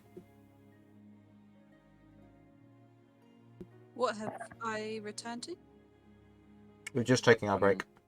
A Oh, surprising amount of horrifying monstrosities that we must deal with in our eternal darkness that we trudge through. Meanwhile, I have some nondescript chocolate biscuits and one that may or may not contain jam. Oh. I don't suppose it's got a very high dex score, does it? Yep. Excellent. It is indeed a dodger. Anyway. Ha! Victory. So, as you all arrive in Zakers Crossing, you arrive at the Waygates. The same thing that you've seen from plenty of times before, but a reminder of what you see as you enter. city itself lies before you on top of Zakers Crossing, the bridge built by individuals centuries or eons ago, an unremembered amount of time ago, but has since survived the dangers that have traversed and caused problem across this land, and still exists as such. The waygates, as they are, is a massive archway that spans the length of the bridge from left to right, with various supports through it, making up multiple archways and entrances for people to come through with carts and all sorts. The farmer in question, who otherwise kind of lets you off the cart before heading through there, a specific gate that they have to head through for produce and goods, you're otherwise gathered back up and begin to head towards the waygate as an individual kind of lifts their hand, wanders over. One of the watchmen that you don't know them specifically, but you know who the watchmen are. You're coming into Zakers? Yeah. And- That's right. And what's with the elemental? Oh, he's my friend. Carries my stuff for me. I see. Do you have a license for it? Seriously, licenses for... No? How do I get a license for this? I didn't even know this was a thing I could I do. know, I didn't know I could get a license. No, I'm asking because I don't know if you need one. Oh, as far as I'm aware, no. But I can ask when I get up If to it's, the any- the mages school. They might have an idea if I need one. Yes. Are you on the way to Cat the is- major school? No, but I've been there before because I competed in the competition last time. So I can ask them. Fair I'm enough. familiar with where it is. He is a magic apprentice, if that helps at all. I mean it does. If you've got proof of apprenticeship, then we can I'll otherwise show forward him it to the. My documentation for the scholarship. Okay, as he otherwise takes in.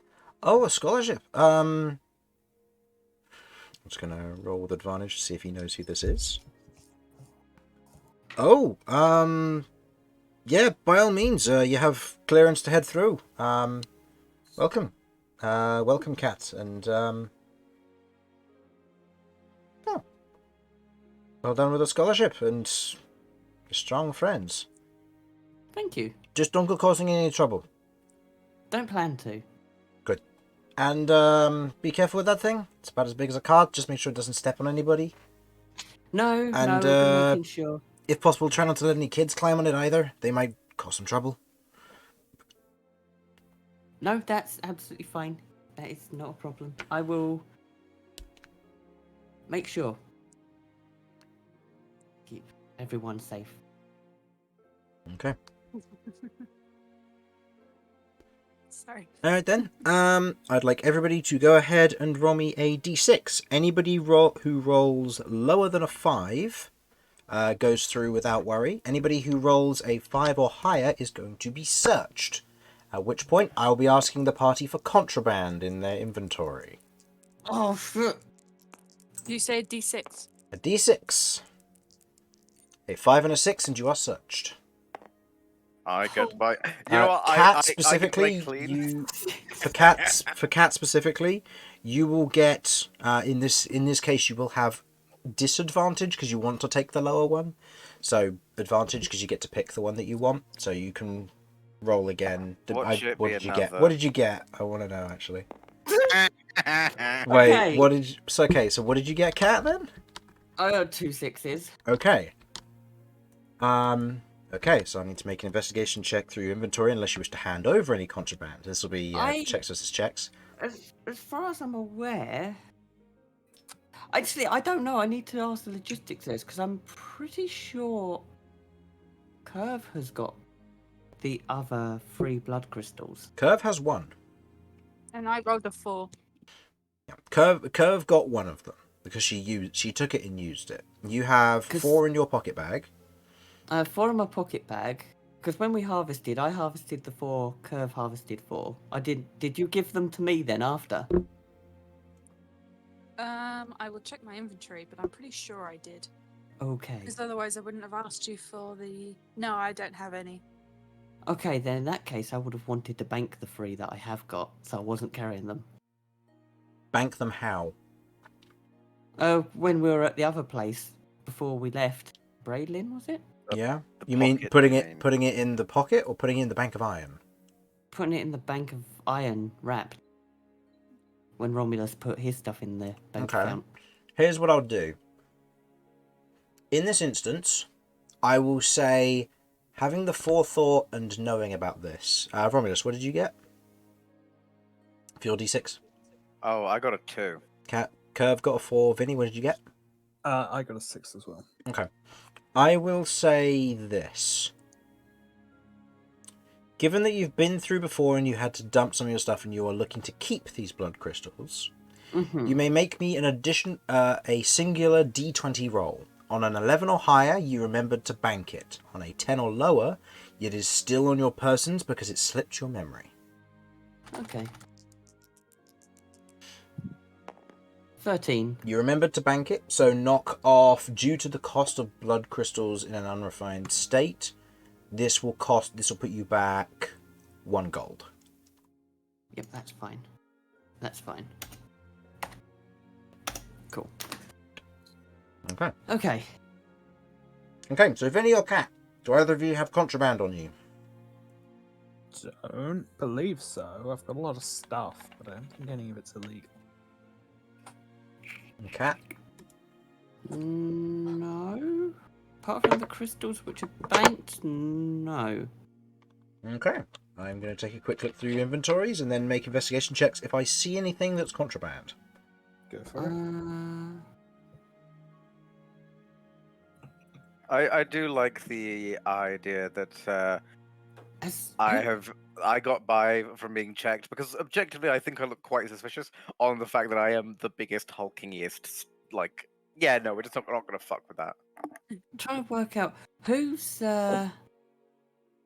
currently got the ground up blood crystal, because I don't think that was handed over, was it? That will be on Vinny then, I believe, because you have the pouch. Yeah, you do. No, we put it all together. Remember? Did you? Thought we did. From what you picked up in from the demonic dwarves place, Vinny, I believe you picked up the small one which contained gemstones, then the bag that contained the dust residue, and then and the book as well. Or did you give them all to Cat? Can't remember. I know that I've got the diamond and the emerald. Emerald is now Terrador. Yeah. Yeah. I I've definitely got the remember book as well. I remember specifically requesting that we make sure to get this shit like packed away in the magic pocket as soon as possible. Yeah. So I don't know. And I remember that conversation going of, there's already 4 blood crystals in there, we can't get the bag in there as well. So how about this then? I'd like everyone to roll me a d20. The person with the lowest is going to be the one who has the bag on them. We'll say that it's been passed around. I mean, in fairness, if Vinny did give me the thing, 4, then that yes. will be in the pocket bag, because I used... No, I didn't use one. No. Well, I'll roll the d20 anyway. Mm-hmm. 20. I got a 4. It's on me, and I Okay. don't get searched. Yeah, so Romulus, you otherwise have the bag on you. We'll say it's adjacent to your war crime dust, and they don't search you, so you're fine. Which, by the way, is technically illegal. No, I defy you to find me the law.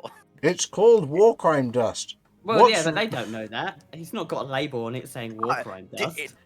Yeah, I've not labelled it. Come on. But just a quick question. This is more important than anything. Does the Geneva Convention exist in this world? It's not called the Geneva Convention, but... Then it's not a war crime. No, it's the Infernal Convention. It's the Fine. Burn Convention. It's only a war crime Yeah. if I do it on an innocent or if I do so without appropriate provocation. That's fair. That is fair. So, you enter the city. The watchman otherwise goes, Right, well, you're all clear to go through. Enjoy your time in the city, and stay out of trouble. Mm-hmm. Will do. Okay. Where is your first port of call? We should probably go to the Pioneers Guild and complete our quest there. Mm-hmm. Makes sense. And then, if possible, I'd like to speak to the Taskmaster. Yeah. Taskmaster. I've got that correct. Okay. And I kind of also need to nip up to the magic school to see if I need a license. Well, the magic school is right nearby to you, so. Okay. Because the magic school is the closest of those 3 stops. The magic school is on the way to the Pioneers Guild. So. Okay, so shall we go to... We'll do that in that order then. Should we go to magic school, Pioneers, and then go and seek the Taskmaster? Yeah.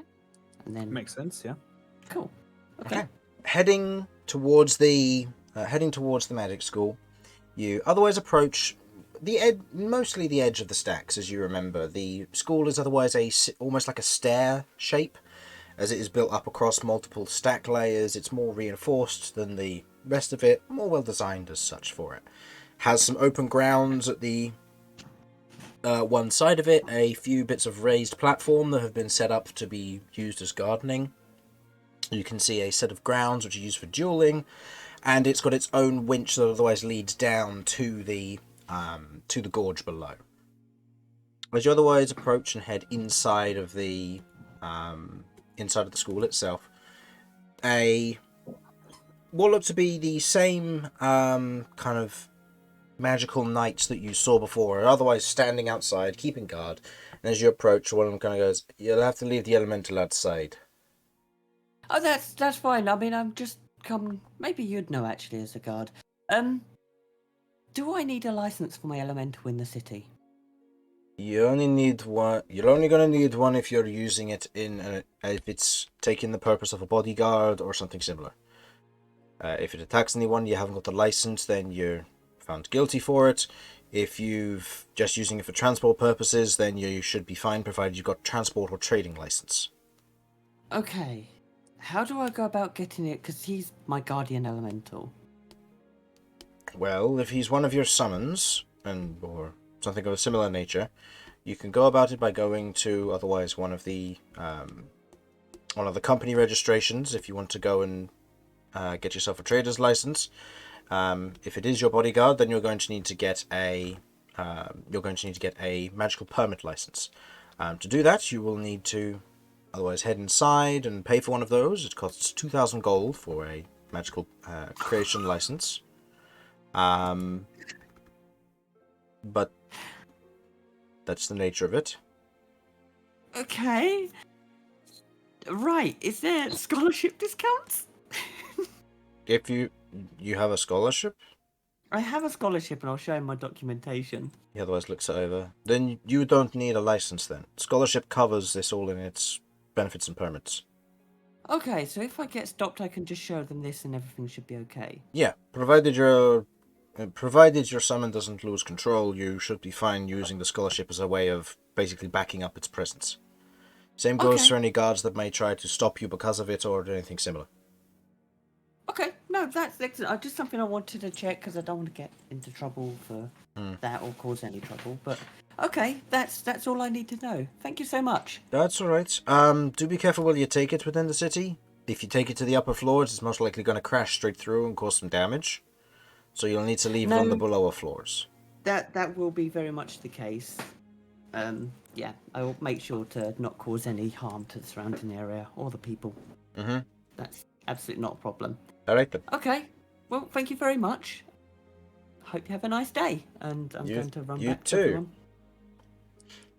And otherwise nods, looking to the rest of you as you now know your answer. Okay, cool. This scholarship is very useful. When can I get one? Get good? Oh. You just hear from within the site, "Damn!"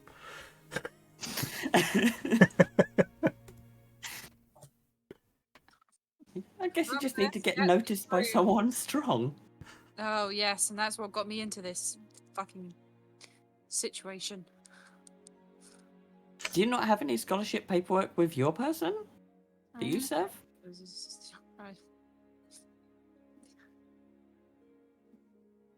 Oh. I don't think he does paperwork. Oh. I think he does murder. Probably not something you want to show people. Okay. Alright. Well, should we go to the Pioneers Guild then and finish our task? Might as well. Let's go. Okay. Heading over to the Pioneers Guild, you head to the exterior of it.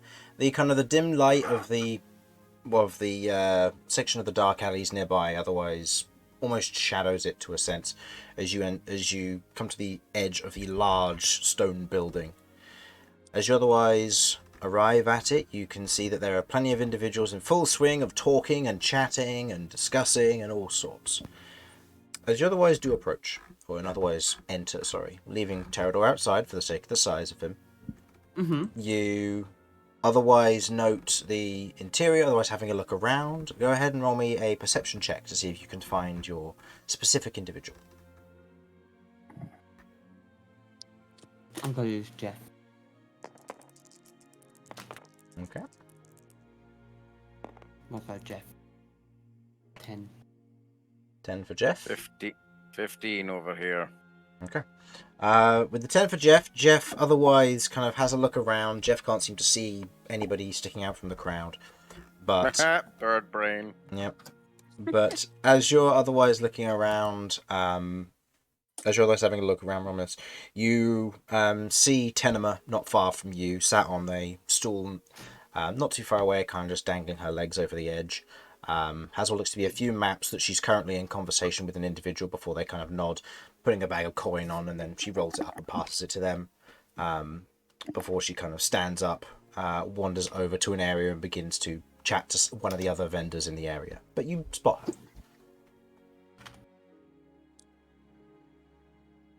Let's go. Okay. I'll head over there.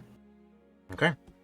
You otherwise head over, and as you otherwise reach her, she otherwise turns and sees your company and goes, good to see that you've gotten back. And I take it that means that it was either a roaring success or a complete bore.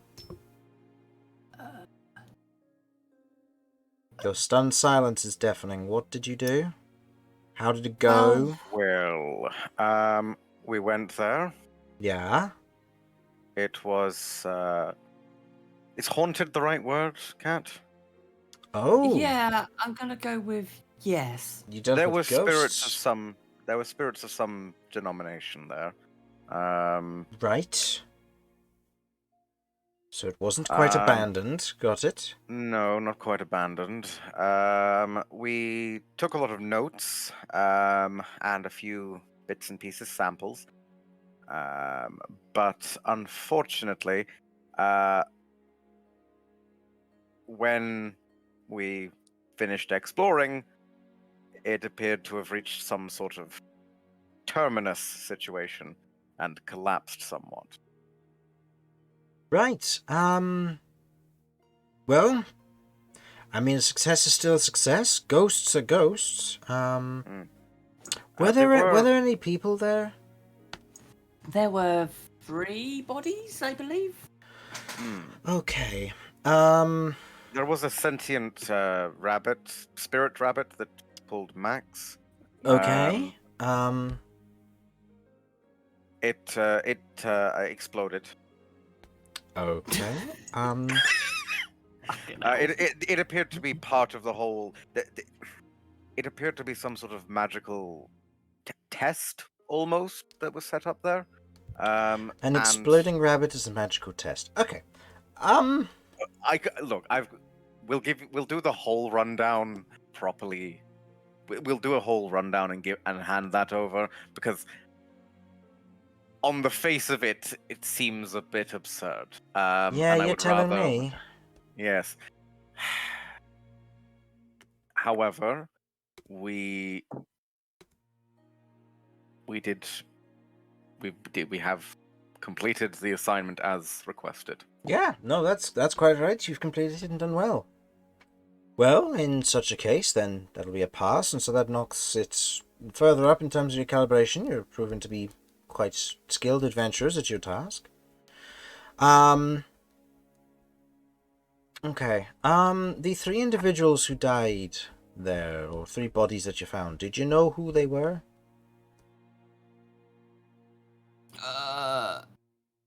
Or did you get the description of them? I believe we searched them for... Oh, hang on. Hold, please. Hold, please. 1 second. I do. I have one of their spell books. Is there a name in the spell book? Looking through it, it's written in another language, but you're... what languages do you speak? I speak... If it's Sylvan or Elven, I don't. I speak... That's in the core, isn't it? I speak Giant now, if that helps. Common, Celestial, and Giant. Okay. I'd say from the common nature of it, you can make out that this is written in Halfling, by the looks of it. And as you otherwise kind of hand it over, she takes a look at it. Okay, no, this is fine. Thank you for handing me this. You'll also you won't receive any pay as a result of this, because of the nature of the contract. It was whatever you find there you get to keep, including any information if you want to sell anything back. The information on handing the spellbook back is noted. I shouldn't really tell you why, but let's just say that the first crew that went there before, one of them returned and said that the other 3 just up and left and they moved on to a different city after they had a little bit of a fight. Oh. Now that I know that the 3 of them are dead, and the items that they returned with, they've since been sold on auction and the individuals are otherwise left with the money. Oh. This has enlightened me a bit. We'll pass this around the Pioneers Guild, make sure that they're banned from further expeditions given the betrayal and the lying to us on what happened. And we'll make sure that you're compensated, or, well, not compensated, that you're thanked and rewarded for being honest with us. Okay. I know it's a cheeky little ask to ask, but is it possible to have that back so I can learn the spells that are in it? If not, then I understand. Roll me a persuasion check. Where's my persuasion? I think that's really bad. I believe your persuasion's not terrible. It's +2, actually. Yeah, it's not bad. But my dice are bad, so... Natural 20, come though. on. So 27. I'll take it. As you otherwise mention that, she goes, you know what? Yeah, I'll allow it. And hands it back. Once you're done with it, though, if you bring it back, I can pass it on to the next of kin. They'll want the spell back for sentimental reasons. That's understandable. Yeah, no, I will completely do that. I'll hand it back as soon as I can. And in regards to the item, well, let me put it this way, and this will be to the rest of you. Would you want me to acquire the item that they found there, and then like try and reacquire it from the person it was sent to and purchased from, and just get that all sorted? They'll be obviously compensate the money that they spent on it initially, and then you'll be given the item. Or would you prefer the coin instead for handing this over? If someone else has already brought the item, I think it might be worth finding what they took from there. At least finding out what it was. Yeah, but let the owner Quite keep possibly. the item, surely. The item in question was a cloak of runes. No, we would like that, thank you, yes.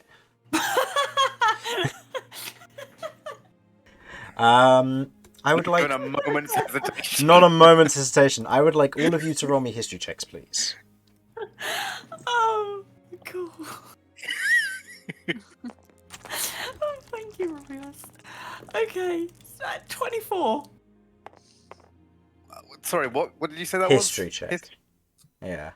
At most 4. 2, but my modifier is -2, so that's a 0. A dirty 0, got it. And a 10 from me. A 10. Kirv, you're currently concentrated on your scythe because you can faintly hear the voices of the 2 of them inside, and they are heckling you on. to be let out. Just to be let out, they're being arses. Meanwhile, Vinny, with your 10, you and Kat both get this. Kat, because it was of specific interest. Vinny, because it's just something you were doing during the auction. The Cloak of Runes was sold off to auction, and you noted that it was sold to a number 26 previously.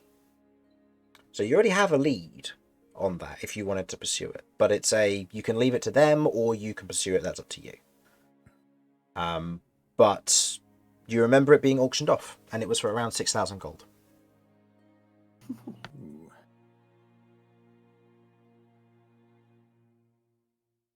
I can get the item for you if you want then, yeah? If that's what you're after, I can acquire that from whoever may have bought it. I'll see what I can do. The guild will otherwise cover the charges of it, given it being illegal in nature. And if we find the individual, we'll otherwise charge them with the nature of what they did and get the money taken from them. And if not, then it'll be extracted from their assets. Okay. Sounds good to me. We're potentially heading back down that rough direction. Do you have any other tasks in that area? At this current stage, I mean, you've hit one of the higher brackets in terms of our pioneer group, unfortunately. Well, not unfortunately, it's a good thing, but we don't really have that many of a higher caliber than what you did. Given you mentioned you fought ghosts, they're typically quite a dangerous group. And given the nature you mentioned that it collapsed, there was an exploding rabbit and other stuff. Look, I really want to explain the whole rabbit thing. Okay, so I'll give you a chance in a moment. I'm just gonna start writing. Yeah. You begin writing down all the details about Max. And then it turned out the giant was the rabbit. Hi, except I'm Max. Not really. There's at least a few hi, I'm Maxes in there. I never trusted the dang rabbit. Unfortunately, I was outvoted. However, I was vindicated when it proceeded to explode into a horrifying viscera... Cornucopia? No. Cacophon? No. Piece of modern art. I have labeled this modern art. Mm-hmm. I was Max. Anyhow. We are all Max. We are all Max. We are covered in Max. I am. Some work. I am Max Snuff. Oh no. Oh no. I'm just Max. Snuff. I was a bunny and now I'm Snacks. All across the walls, the rats will eat me for a short eternity. I'm not gonna lie. If the movie had Max in it, I would have watched it without a hesitation. Still a good film, but yeah, we watched it yesterday. Anyway, we're getting sidetracked. I mean, in terms of things that we have, we don't have anybody anything that I have that's further south. I have something east of here, but not south.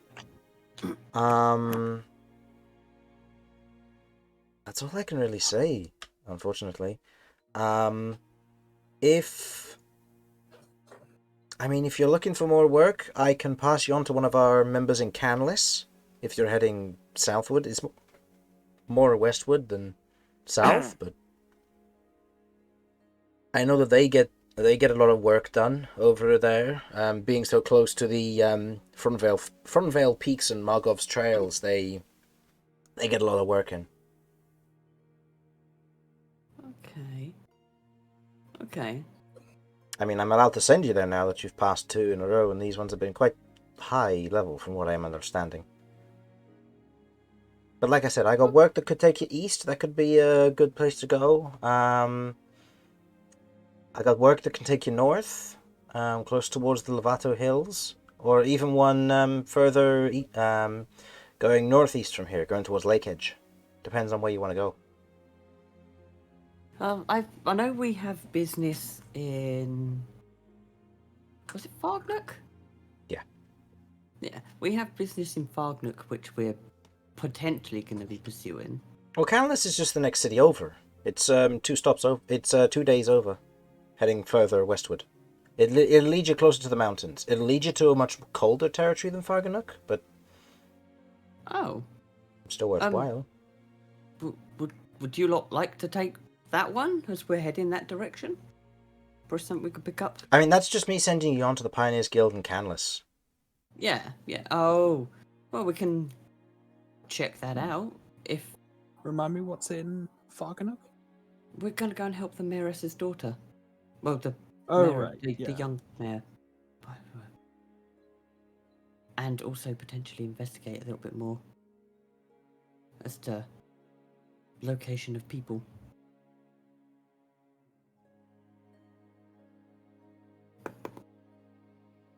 I mean, Okay. Yeah, my understanding of the geography was wrong then. I need to get a new. Hmm? Need to get a new map of that area. for this one, Farganook is down here, heading Yeah. southwest. Yeah, I thought we went southeast to the place with the dwarves. Oh, no. So, for general reference, if we say Farganook's about here, you went up here. Mhm. Sorry, I probably said it Okay. wrong. It was northwest of where you were. So roughly here, and then Canlis is down here somewhere. Right. I'll say she's showing Yeah, we you should her definitely map, have a so map you of that can. area. She has a map, but she can't relinquish it because it's a Yeah, Pioneer's map. But she generally shows you the area and what you would be looking at. Do you mind if I copy that bit of map to get to Canlis? You're supposed to officially buy the maps, I'm afraid. Okay, how much are they? I mean, I'd like to roll to remember exactly what it is and then carve it into wood like a maniac. I mean, if you're looking to purchase one, if you want one of the, because it's a further away area, it'll cost 75 gold to buy it from us. If you wanted to buy it locally sourced from the Pioneers Guild in Canlis, then they'll probably sell it to you for about 25, 30 gold. So you'd save 40 gold over the course of just traveling to Canlis. But if you want it now, I can see if I can get one from the cartographers.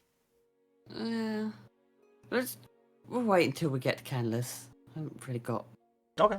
any gold. No, that's fair. But yeah, Okay. I have missions in going various areas depending on what you want to do.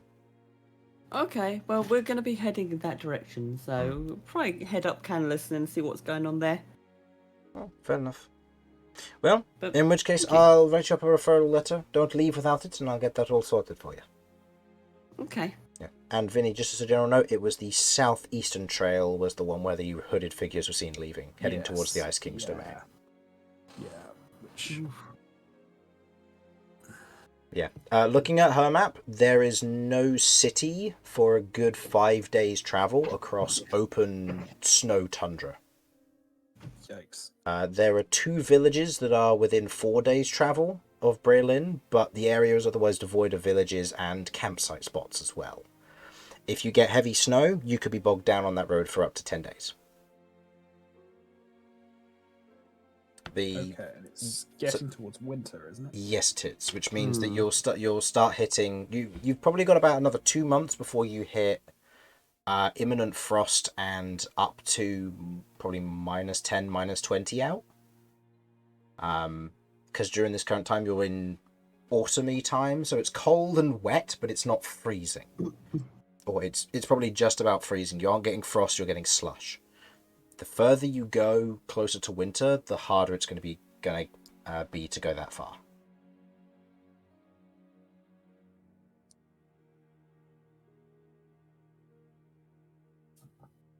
I'll probably have to buy some stuff in Zakers. I mean, you have winter clothing. The problem isn't we've that. got- The problem is that it's just going to be bogging you down, and then snow's difficult to I fight meant in. rations because if it's a 10 days travel, I don't believe we have 10 days worth of rations. Oh, No, that's but we fair. could get that Overall, from Breilin. Breilin. Yeah, Breilin and Zakers would be the places that you That's could fair. buy food from. The main thing is that the trail itself will become dangerous if you get bogged down. Because it's not food you're worrying about at that point, it's raids.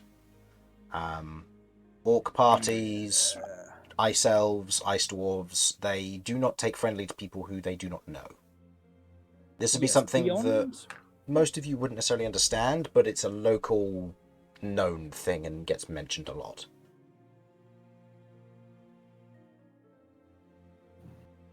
You gonna say, Vinny? Yeah, I was just going to beyond the name and sort of general idea. How much would we know about the Ice King's domain? Go ahead and roll me history or religion checks. I'll say all of you can make these in this instance, because this would be a hard DC, because most of you would know very little. I'd say Kirv. There's no feasible way for you to know this, but I'll let you roll anyway, just to see what happens. Is that history or religion? Yes, your choice. And Romulus, did you roll? Or I got a 17. All right, what was that? history or religion check. Okay. Ah. Okay, so Kat, what did you get? 16. 16. Vinny? 3. 3. Romulus for history or religion? Nope. And 5. okay, so Kirv, with the highest one here, your brain has been like a sponge to local things and things that you've heard through hearsay, being in taverns and drinking with Kay, and generally enjoying the festivities. You've been paying more attention. But, Spending more of your time drinking and understanding and listening to the area around you. There's a small part of your brain which kind of pings a little bit as, what do you know about the Ice King's domain?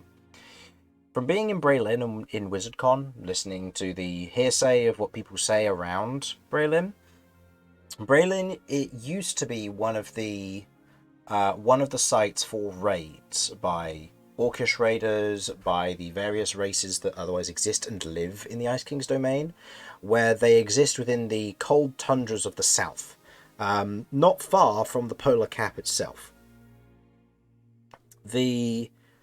What you know about the Ice King is that the Ice King is an ancient entity. No one knows what the Ice King is. All they know is that a humanoid form sits on the throne. Nobody knows whether they're alive or dead.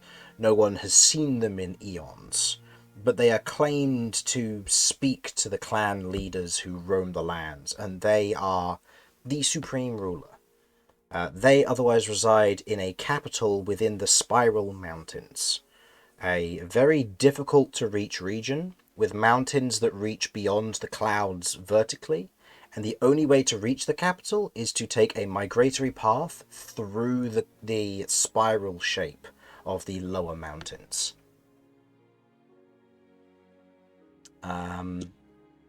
So we've got to take the spirally thing, guys, to the mountains because there's a king and lots of raids. We don't necessarily need to go see the king. You don't need to necessarily go see the king, no. But with your 60... I was desperately trying to hold on to as much information as I could that you were saying. But, Kat, with your... What was it, history you were going to do? Yeah. Okay, with history, you know that the Ice King's domain used to be very raider-heavy. They used to come north during the summer months, and during the summer months they used to stay in the south and they used to hunt game and enjoy that. But then as it got closer to winter and people had to kind of bar up their homes and set fires in order to keep warm, the raiders would come through and steal livestock that had been put into barns for the winter. They'd come through and steal stacks of crops and bags. They'd take hostages, and then they would head south with those people. Those people, objects, and everything else. Since several years ago, when there was a major event that took place where there was a great revolution, the southernmost cities past Zakers Crossing, or Zakers Crossing included, and the ones to the south of Zakers Crossing on this side of the gorge, are now immune and allied to the Ice King's domain, due to various bargains and things that took place. Anywhere north of Zakers Crossing is fair game, but getting there is exceedingly difficult, so raids don't happen that much anymore. You know that most of them take place in the Magocracy, and the mages do not take kindly to being raided during the winter months. It has led to some very heated skirmishing and warfare, where one city has chosen to ally itself to the raiders in such a way that it turned coats with the Magocracy and created this massive schism between people. That's what you know. You know that most of them don't live in homes. They have commute areas where they go and they live. So there are campsites along the roads. There are villages. But the places where the raiders like to go are simply just to go and relax. Like a group of raiders may go, or nomads may go from A to B as they see fit. but because there's so many of them, they just congregate at these spots to buy supplies or barter with each other or brawl and fight. It's generally quite a savage atmosphere, and you know that very few people have ever gone there to come back whole. Most people are changed or indoctrinated and joined the Ice King's domains, legions. Okay, so for what I've got, if we're gonna go down that direction, just from the get-go, it is gonna be hostile. Yeah. The only saving grace, and this will be from a general history check, that you and Romulus will probably get a pass. Because Minotaurs exist in the south, and they are far, far worse than the Minotaurs in the north. Sweet. I would say, Romulus, despite your poor roll, you know Minotaurs live in the south. The Minotaurs that do tend to have a good foot and a half or 2 feet over the Minotaurs in the north. They are built more rugged, a lot stronger, and most of them are a lot more barbaric than the ones in the north. Now, I know that I'm a bit bigger than even the average Minotaur. Yeah. Where do I fall on their scale? Like probably the lower end of their scale. Lower end of their scale, yeah. Yeah. Okay. Okay. But from a Minotaur in the north, I'm going to be the fucking baby. well, to an extent, but to them you'd be considered large for a northern Minotaur. Because most Yeah, northern true. Minotaurs are seafarers or mountain dwellers. Down here, they're tundra dwellers. They're big. I suppose I do have the benefit of being able to use Giant Smite and instantly outweigh anyone. This is true, but then again, who knows what tricks they have up their sleeve. Yeah, this is true. Okay, interesting. Well, I mean, yeah, if we're gonna commit to something like that, it's a trek. And you'd want to It's do it gonna be a before trek. winter. Because if you get caught in Frost's Embrace and you're not prepared and things get worse, you're going to need to start preparing for minus 60 degrees that far south. Most of the people who live there are able to exist within that temperature because they have learned to do so. Frost's Embrace, you're looking at low temperatures of minus 20, get to Frigid Breach, minus 40. If you hit Frozen Crown in there, you're going to freeze to death unless you have countermeasures. So it's a difficult one. I don't know what to suggest. I mean, if we're gonna go, we're gonna want to go soonish, but it sounds incredibly dangerous in pursuit of someone we don't know where they're going.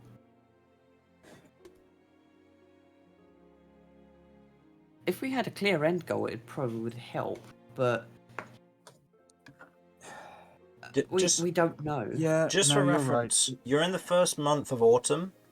You have 2 months until the end of autumn, and then you have 1 month of winter before you begin to hit Frozen Embrace or Frost's Embrace. So you have 3.5 months. But we need to definitely be somewhere fucking warm by the time Frost Embrace comes around. Yeah. I think I need my fire elemental before we go down there. That might help us a little bit with the cold. Maybe. Yeah. That or magic that will help you in other ways. Just keep fireballing us.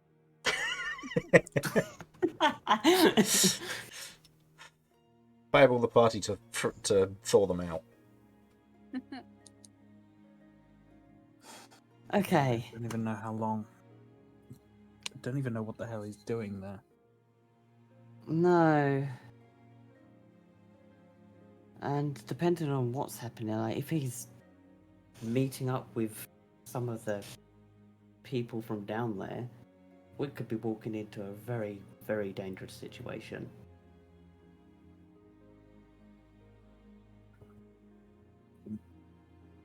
Indeed.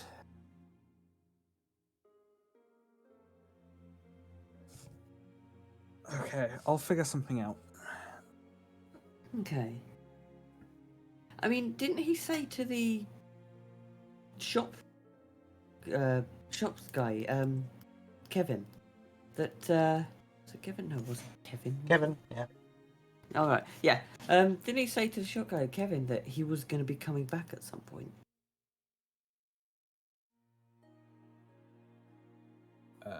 Did he? I believe what Kevin said is that if he comes back through, he'll say that his friend said hi. Right, okay. So it's if he comes back through, not that he will. Right, I misunderstood. Okay. So, yeah, okay. That trail's cold. Literally. Mm,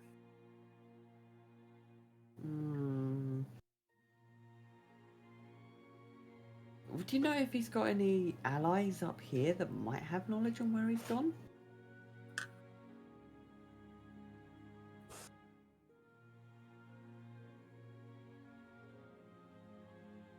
eh, Okay.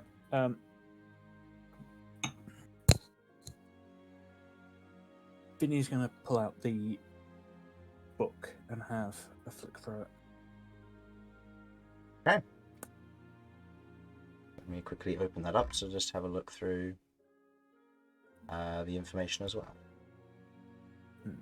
Yeah, you see Vinny pull out a large, very well worn and very badly damaged tome. Mm-hmm. Seemingly a ledger of some kind. Yeah. Looking through, you can see what look to be a series of names. Some have what look to be quotation marks around them with a few notes attached to what looks to be a nickname. Notes attached telling them telling you where they may be in various locations.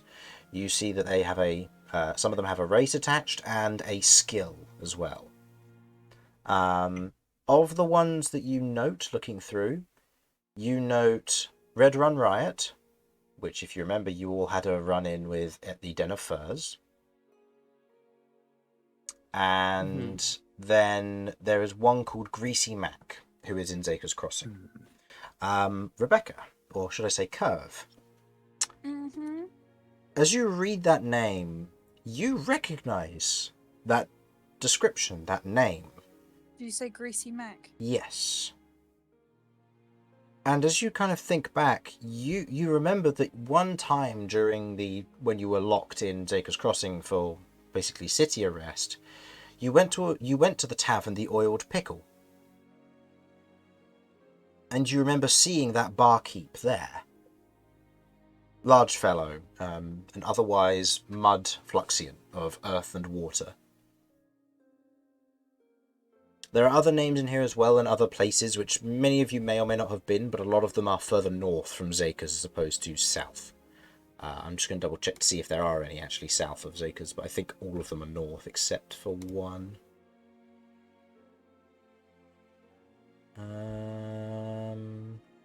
Nope, all of them are north. Did you want me to copy and paste the list so they can see everything? Yes, go for it. Okay. Yeah.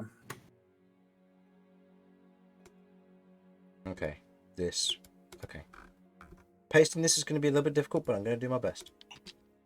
No worries.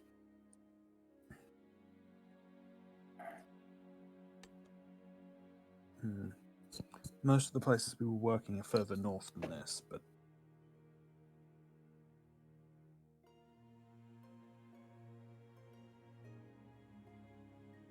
I mean, I guess numbers knew a lot of people.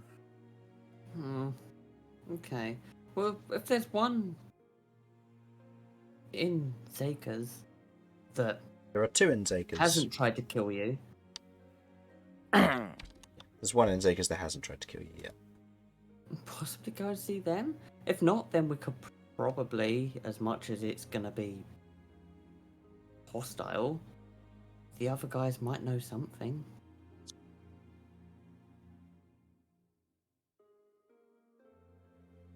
Even if they just know that there is someone down there.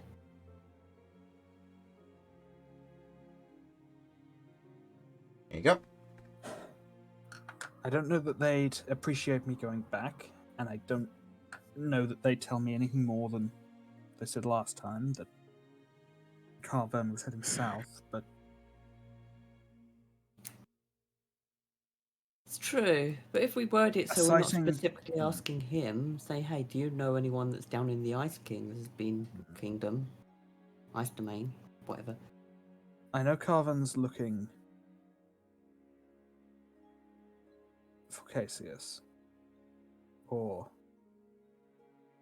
at least I assume so. Was that what they said in... I'm trying to remember where I got all the information. Was that what they said in the Den of Furs? The Den of Furs She was told looking- you that she was looking for vengeance. And you, I believe that was what you were told, and you assumed that it was related to Cassius. Because the fortune teller said that I was looking for two people and one was searching for the other. Yes, correct.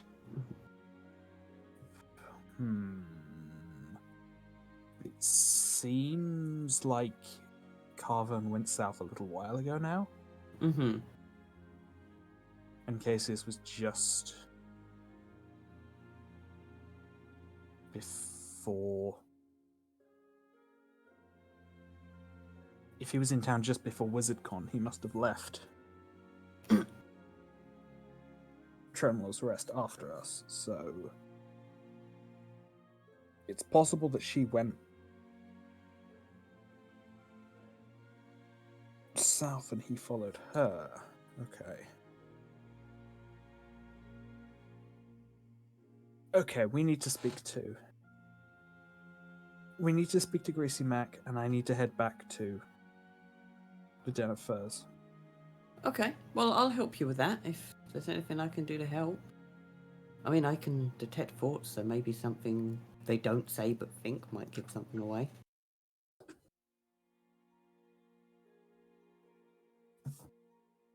Should we go check out Greasy Mac first? Mac? Then? Try and follow some leads? Yeah, probably a good place to start. Let's see if we get any extra information there. Okay. Then that's where we should head. So, who's heading where and who's doing what? Uh, Are you heading gonna as a go- party there? I think Vinny might need the backup. yeah. Last time we met someone from Vinny's past, they tried to kill him, so, yeah. Okay. So you're returning to the Den of Furs? Was it? Or... No, Greasy Mac. Oh, you were going Greasy to the Mac Oiled first, Pickle. Yeah. Yeah. Okay. Okay. Being from the Pioneers Guild, going from the Pioneers Guild, sorry, you travel back towards the school, and you arrive at the outside of what looks to be the Oiled Pickle. Due to the nature of it, you are on the ground floor in the dark alleys itself. You can see that the structure is built of what looks to be dusty steel and timber. It's 2 stories tall and otherwise buried so that it is between 2 layers. And you can see that people use it as a way to get from one layer to the other, constructed in almost like 2 boxes stacked on top of one another, but off kilter, so that there is a stairway that leads up and just fluidly connects to the next one. So foot traffic travels through here quite a lot by the looks of it. As you otherwise kind of head in for the moment and otherwise take in the surroundings, you can see that there are tin cups all over the place around here. A few kind of what looks to be more pewter jugs and wooden chairs and tables all around the place for here. The lower floor of this establishment is warm and welcoming. You can see shades of green and black in a few places, with what look to be trimmed ribbons that are otherwise hanging from the ceiling itself to give a air of welcoming. But it still feels odd.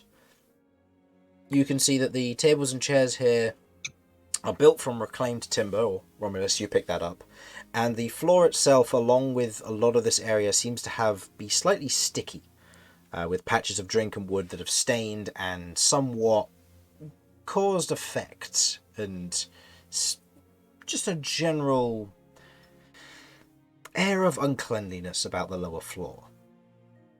You can see across to the far side of the entranceway where you came in, you can see the stairwell that leads up to the second floor, where you can see it's a little bit more lavish with what looks to be more of an inn-like interior, with the lower floor being a tavern.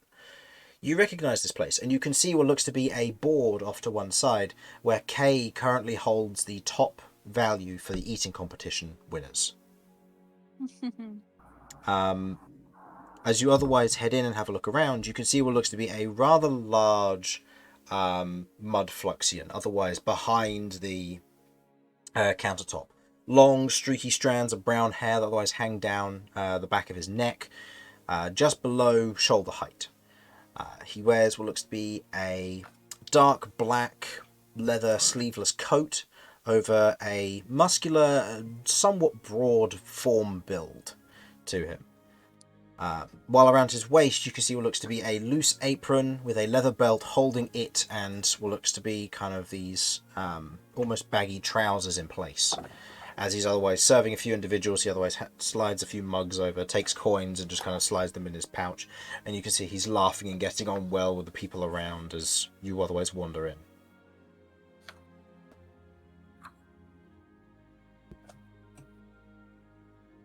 Okay. I will head over to him. Okay. I will cast Detect Thoughts using Sidechania. Okay. Using Sochania and picking up on the detect thoughts. There's a lot of thoughts throughout this room. Okay, I'm focusing solely on him. Okay. Okay. Focusing solely on him. He seems to be focused. The initial surface thoughts that you pick up are... Today's going well. Today's going well. Hopefully the rest of the day will be just as smooth as this one. I'll be well on my way for proper collection before the festival kicks in next month.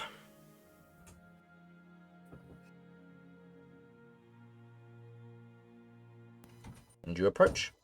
As you otherwise do, he otherwise goes, "Oh, what can I get you some fine customers?" "Hey, I recognize you," pointing at Kirv. "You're the one who came with that little fella who won the record. Good to see you back. Where is he?" Do we have the bag on You us? do. You have the K bag of holding, yes. All right, I just point and I say, you know how it is. He was a mad lad. And he got himself turned into a bag of holding. My man. All right. What would you like drinks-wise? From a bottomless hole to a bottomless hole. Yeah, exactly. I'll pour one out for him. He takes a mug of beer and just pours it into K. So, what can I get y'all?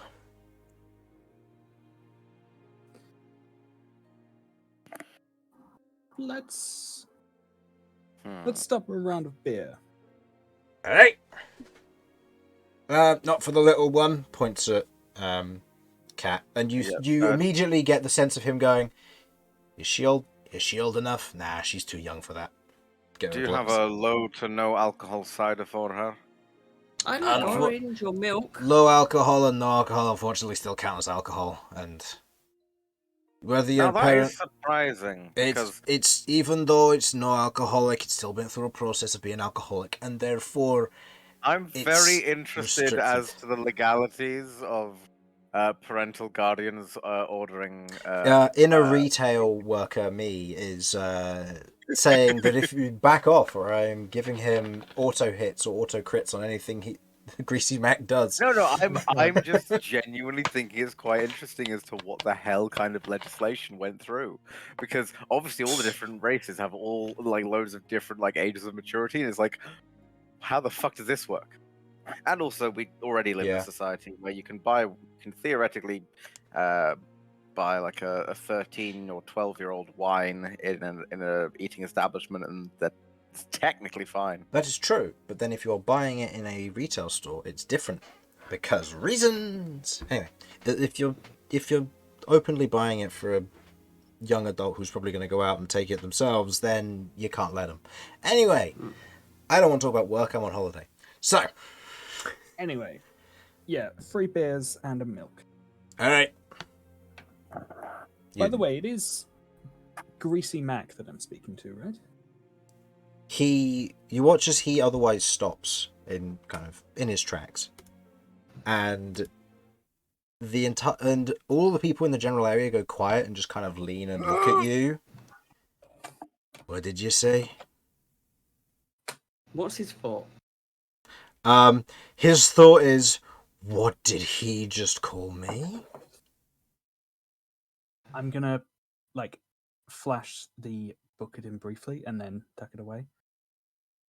Nothing you need to worry about, just that I'm a friend of numbers.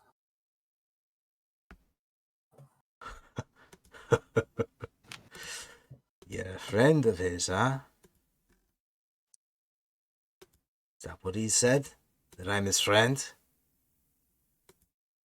He didn't say much about you at all, just that he knew you.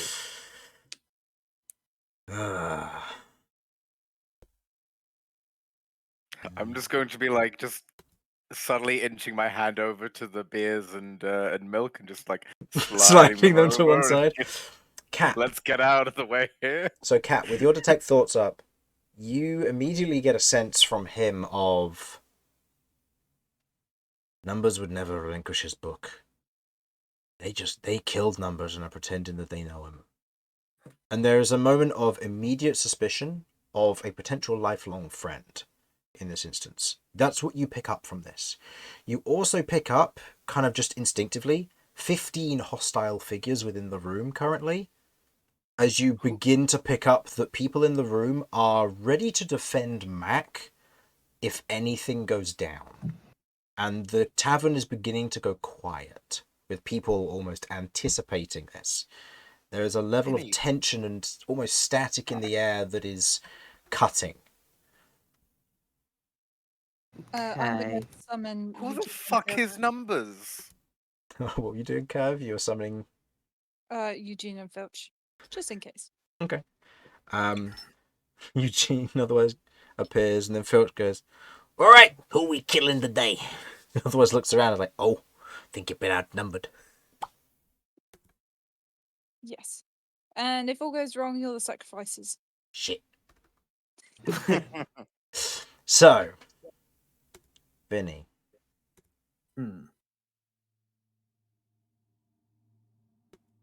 What do you do?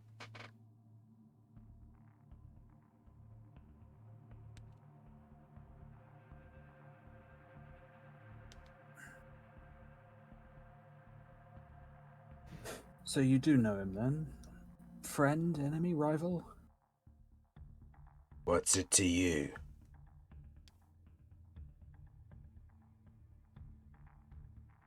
What it is to me is that one of my oldest and dearest friends was murdered, and I'm trying to find out who did it.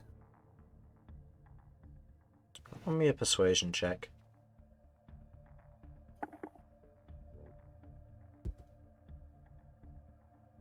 And I will say you will learn the DC thanks to Cat's Detect Thoughts. The DC, he rolled a 17 on his insight.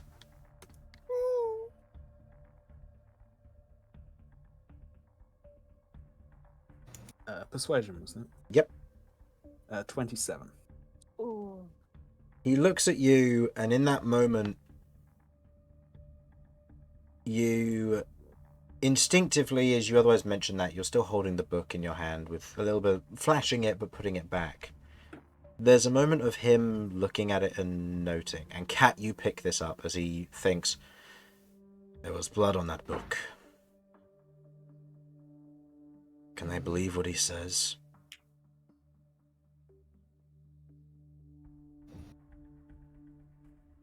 And there's hesitation.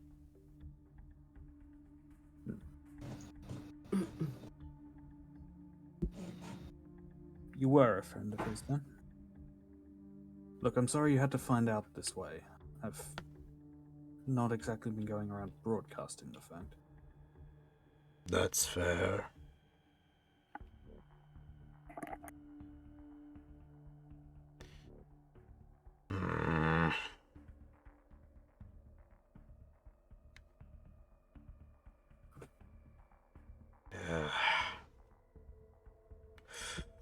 What you want? Information. Anything you can give me. On what? Do you know what Numbers was working on over the last 10 months or so. Have you seen Cassius or Carvern since then? I've seen both. And I've seen numbers too. Within the 10 months that you mentioned. He was working on something. Something big. Said that Cassius had a good plan. There's a moment of hesitation as he's talking, and Kat, you're picking up that he, in the nature of what he's thinking right now, he is saying what he's thinking, but he is incredibly suspicious, and you begin to pick up on a few things he's not saying. The big project that you pick up on from his surface thoughts are that the big project was not Numbers' idea, nor was it Cassius's, but a third party who wanted something. Okay. You're also beginning to note a number of the hostile individuals are beginning to back off, but there are still a few of them kind of waiting and watching. Okay. As for the others, Cassius came through not too long ago. A few of my associates picked up on him heading through. Why? Is it something to do with them?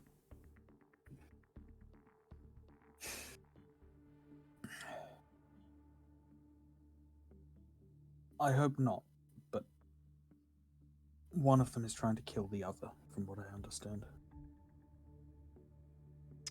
Roll me a persuasion check with advantage. And again, because of Cat, you will learn that DC again is 17.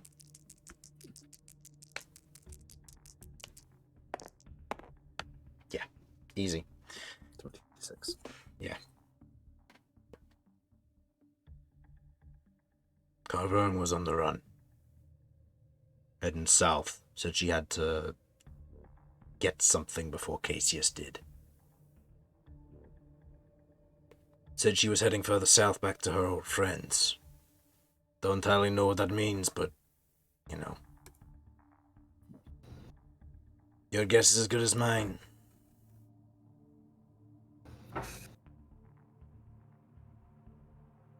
With regards to Cassius, just a few of my goons picked him up.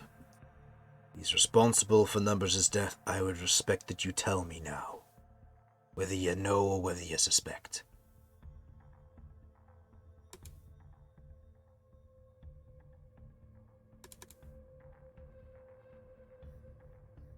I don't know, but the weapon that he was killed with used to be in Cassius's possession. Not misremembering that, am I? No. Okay. In this instance, you watch as his fists clench, and Cat, you pick up on a very deep-seated anger. You begin to understand a bit more. I'll say go ahead and roll me an insight check for more detail, but in this instance, you pick up that hearing of Numbers' death has affected Mac in this instance. And as you begin to understand it a bit more from this, he's barely able to restrain anger in this instance of learning who may have done this. Who's doing the insight? You're doing the insight versus Okay. Mac, because you've got detect good thoughts God. up. Well, this is gonna end badly as I have -1. Wish me luck, guys. Yeah, no. No, 2. You don't pick up on any Two more of than what I fucking mentioned. ten. He otherwise looks up at you, looks you dead in the eyes, Vinny. You can find out who did this, and you're gonna get them back for me. Don't care how. Bring me their head. I want to feed it to the dogs, like they deserve.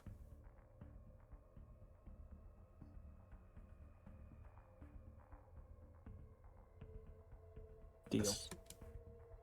As for Carvern, she wouldn't betray him. No, she wouldn't. Doesn't matter what you say otherwise, she wouldn't. If she's in her right mind, she wouldn't betray him. If one of them's hunting the other and Carvern is running from Cassius, or Cassius is being hunted by Carvern,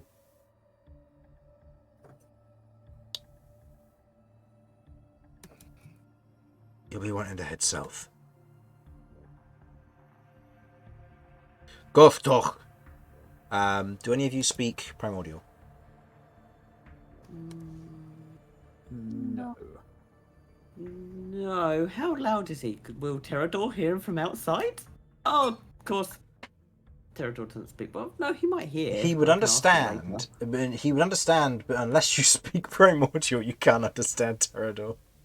No, that's true. But he understands me, and I can cast. Can Pterodor translate? I can cast, Pterodor. comprehend language. Are you going to cast Comprehend Language in this instance, or is it just to learn what if Pterodor No, heard it? because basically, I want. If Pterodor can hear it, Pterodor, I would like for him to try and memorize. Okay. I have no way of communicating with him, but I can ask him when we get out. Roll me a perception check for Pterodor, please. Can Kirv just ask him, what does that mean?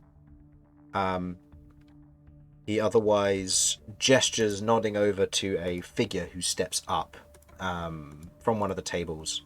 You can see that the individual is wearing what looks to be kind of this long leather jacket, a kind of a thin-brimmed hat to it, several feathers placed into it, and a mask that has been brought up against the surface of their face. All of you, with the exception of Kirv in this instance, would recognize this individual as a Plague Knight. The regalia, the outfit, the general nature of it screams Plague Knight to you, yet they don't wear, from what you understand, the natural standard of being a Plague Knight. Swear to God, if we end up in another fight with a sibling, I'm gonna. No, this isn't your sibling, Romulus. This person is smaller. I absolutely would have recognized them. I forgot to mention that one's bigger than me. Yeah. Okay. Or about similar size type dealing. There. So do any of us recognize who it is? There's no visuals for you to use here. I can't. Yeah, I can't cast a spell without it being. No. What did Pterodor roll? He got a 12. Okay, yeah, no. Pterodor, from what you can generally tell, doesn't seem to be picking up. He's paying more attention that if anybody attacks you, he's going to tear through that door to defend you. He's more focused. He's more focused on that. Why aren't you like that? Eugene and Filch, why aren't you like that? They No. are big elementals. They aren't They could elementals try who and are tear through the sworn door. to... They could try and tear through the door. Two crows just hit the door. Boof, boof. They wouldn't do very well. So, the individual otherwise stands up and steps up, and you see Mac otherwise look towards and go, make sure that you help these folk for the time being.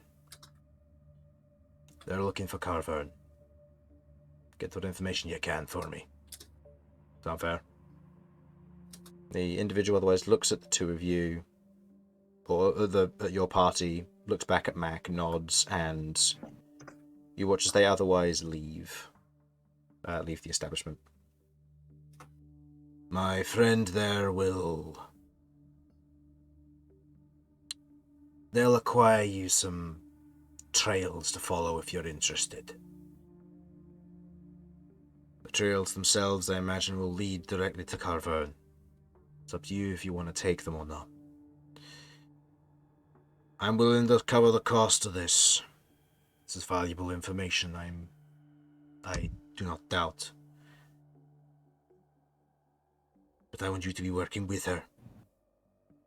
I don't want you to be late to taking out Cassius if he's the one who's done this.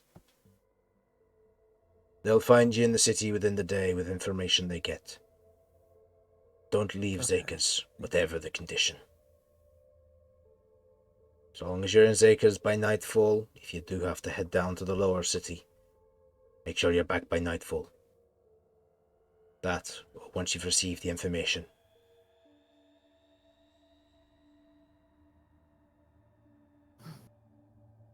I'm trusting you to do this.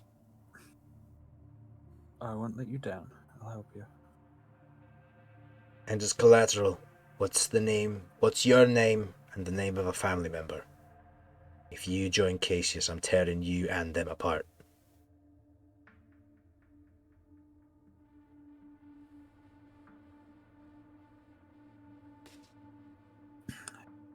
My name is Vindication Swiftsail.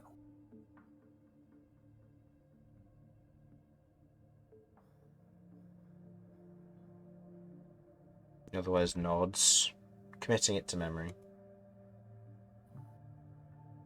My father's name is Loyalty Swiftsail.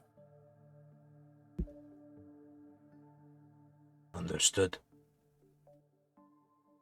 He nods, noting that down as well. I'll take care of it. Fucker. Hmm? No, nothing.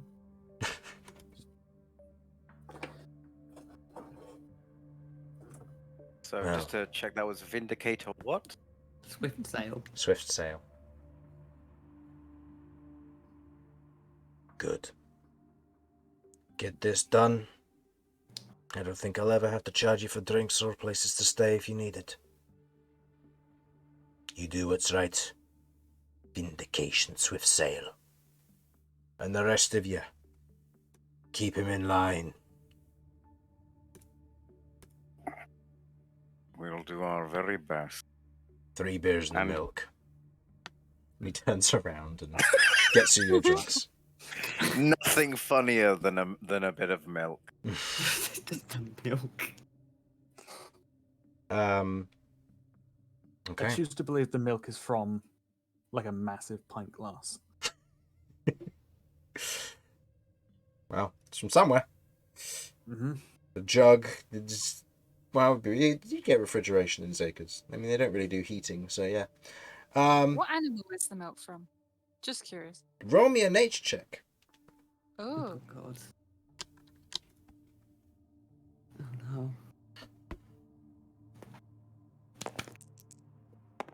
I was hoping for a 1. Oh well. 7. 7. Milk typically, from what you understand, comes from goats, Hell geese. Hell goats. hell goats, and tieflings. That's all that you really know. Sorry. Yeah. So is it goat milk or tiefling milk? Oh. Well, goat milk is the typically more... It is the more common one that you would be drunk, but... You never know. So, you have your drinks, and you depart to your next target. Which was the... Were you heading to the Den of Furs or the Taskmaster?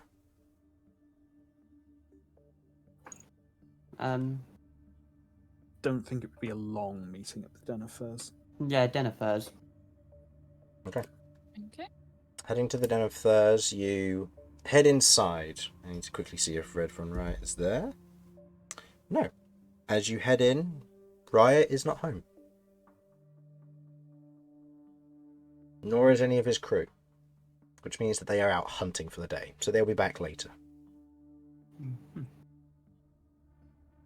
But you may leave a message if you wish. Yeah, I'm gonna leave him a note. Okay. You leave it with one of the other hunters. And Yeah, you leave him that note. I can. Yeah, I can send you the exact text of it, but basically, it's going to say that when I first came in, I assumed that Carvern was looking for Cassius, but I don't think that's correct now. And that she might be in more danger than she thinks, and if they can get a message to her, could they please do so? Okay. Okay. And then your next stop is the Taskmaster. Mm-hmm. Oh, it just dawned on me. Mm-hmm. Should you need to, if you need to get hold of one of them, I have sending.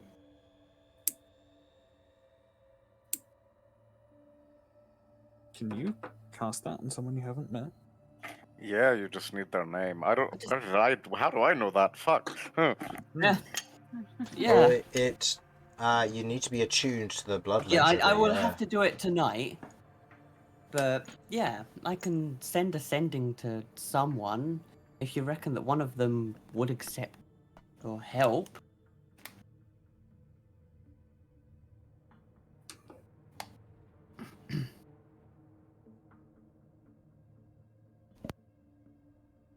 If that would work, then yeah. Okay. Before we go to bed, I'll attune to the book and I'll send a sending. Okay. Let me know what you want to say. I'll write that in my session introduction notes so that if we do forget, because we're obviously not going to be potentially having a session next week, it'll be good to just have that written down. Yeah, and I'll say Kay got his orb back from the church as well. Cool. Oh yeah, the next enemy has inspiration. Wonderful. Oh. Because of something you guys did.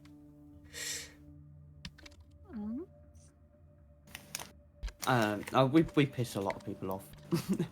Yeah, mainly me. No. The gosh darn lie if I've ever heard one. Yeah, I know, right? So, you head to the Taskmaster. As you're otherwise wandering through the streets in that general direction, you note two very out-of-place people wandering through the street. You see, walking ahead of you in roughly the same direction as you, but at a slightly slower pace from what you can tell, kind of just generally looking around from what you can tell, a light held overhead, acting as a beacon for the entirety of the dark alleys where you wander. You see an individual wearing kind of this heavy splint armor, what looks to be a helmet over the top of their head, a kind of a bright hammer held in one hand, holding up to the air above, and otherwise wandering through on this with this heavy armor and a shield to their side, as you recognize Damian, wandering through the dark alleys, seemingly very lost. Fireball. Of course you would. Meanwhile, standing next to them, you see another figure, wearing what looks to be kind of these long, kind of dark brown flowing clothing. A set of otherwise very bright, almost bluey red, giving off a blue or red shine to them. A set of almost like I can't remember what they're called, like aviators goggles that go over their eyes. As they're otherwise wandering through the streets, you note that they are carrying what looks to be this kind of large, almost cylindrical weapon, mimicking that of almost a hand crossbow. I'd say Kat, you'd probably be the only one who would know this. Anybody else trained in Arcana can go ahead and do so as well. Go ahead and make me a check. Well, no. 2. That's like a 9. No. In this instance, you look at it and you have no idea what it is, as they otherwise carry this seeming weapon and wandering around. As they turn and they notice your party following them, they turn to aim as Damian turns and kind of places their hand on the weapon and pushes it down before kind of smiling, knocking back their helmet visor, holding up the light and getting a better look at you all. And that's where we're going to end the session. And in 2 weeks' time, or next week, depending on how things go, we will be bringing Dan and new Jamie back into the campaign for some I time. draw out stagger. Roll initiative, Chris. Theodore pounces. Damian stands there. Oh no! Fireball, stagger, Pterodor. Damian's going to be screwed because he's going to be leveling up over the next 30 seconds of all of this. So, you know how it is. Anyway, for the stream, thank you for watching. Hopefully you enjoyed, and we will see you, if we don't see you next week, because Jamie will be at Comic-Con, and I may be working on new Jamie and Dan's meeting up, and through their kind of mini combat session they're going to have, or mini RP session they're going to have before being introduced to the campaign. Then we're not going to have a session next week. We will have it the week after. But if I get that done early this week, we may have a session this week, or this coming Sunday, so on the 29th. But we shall see. Either way, thank you for watching. Hopefully you enjoyed, and we will see you next time. Bye-bye. Bye. Bye.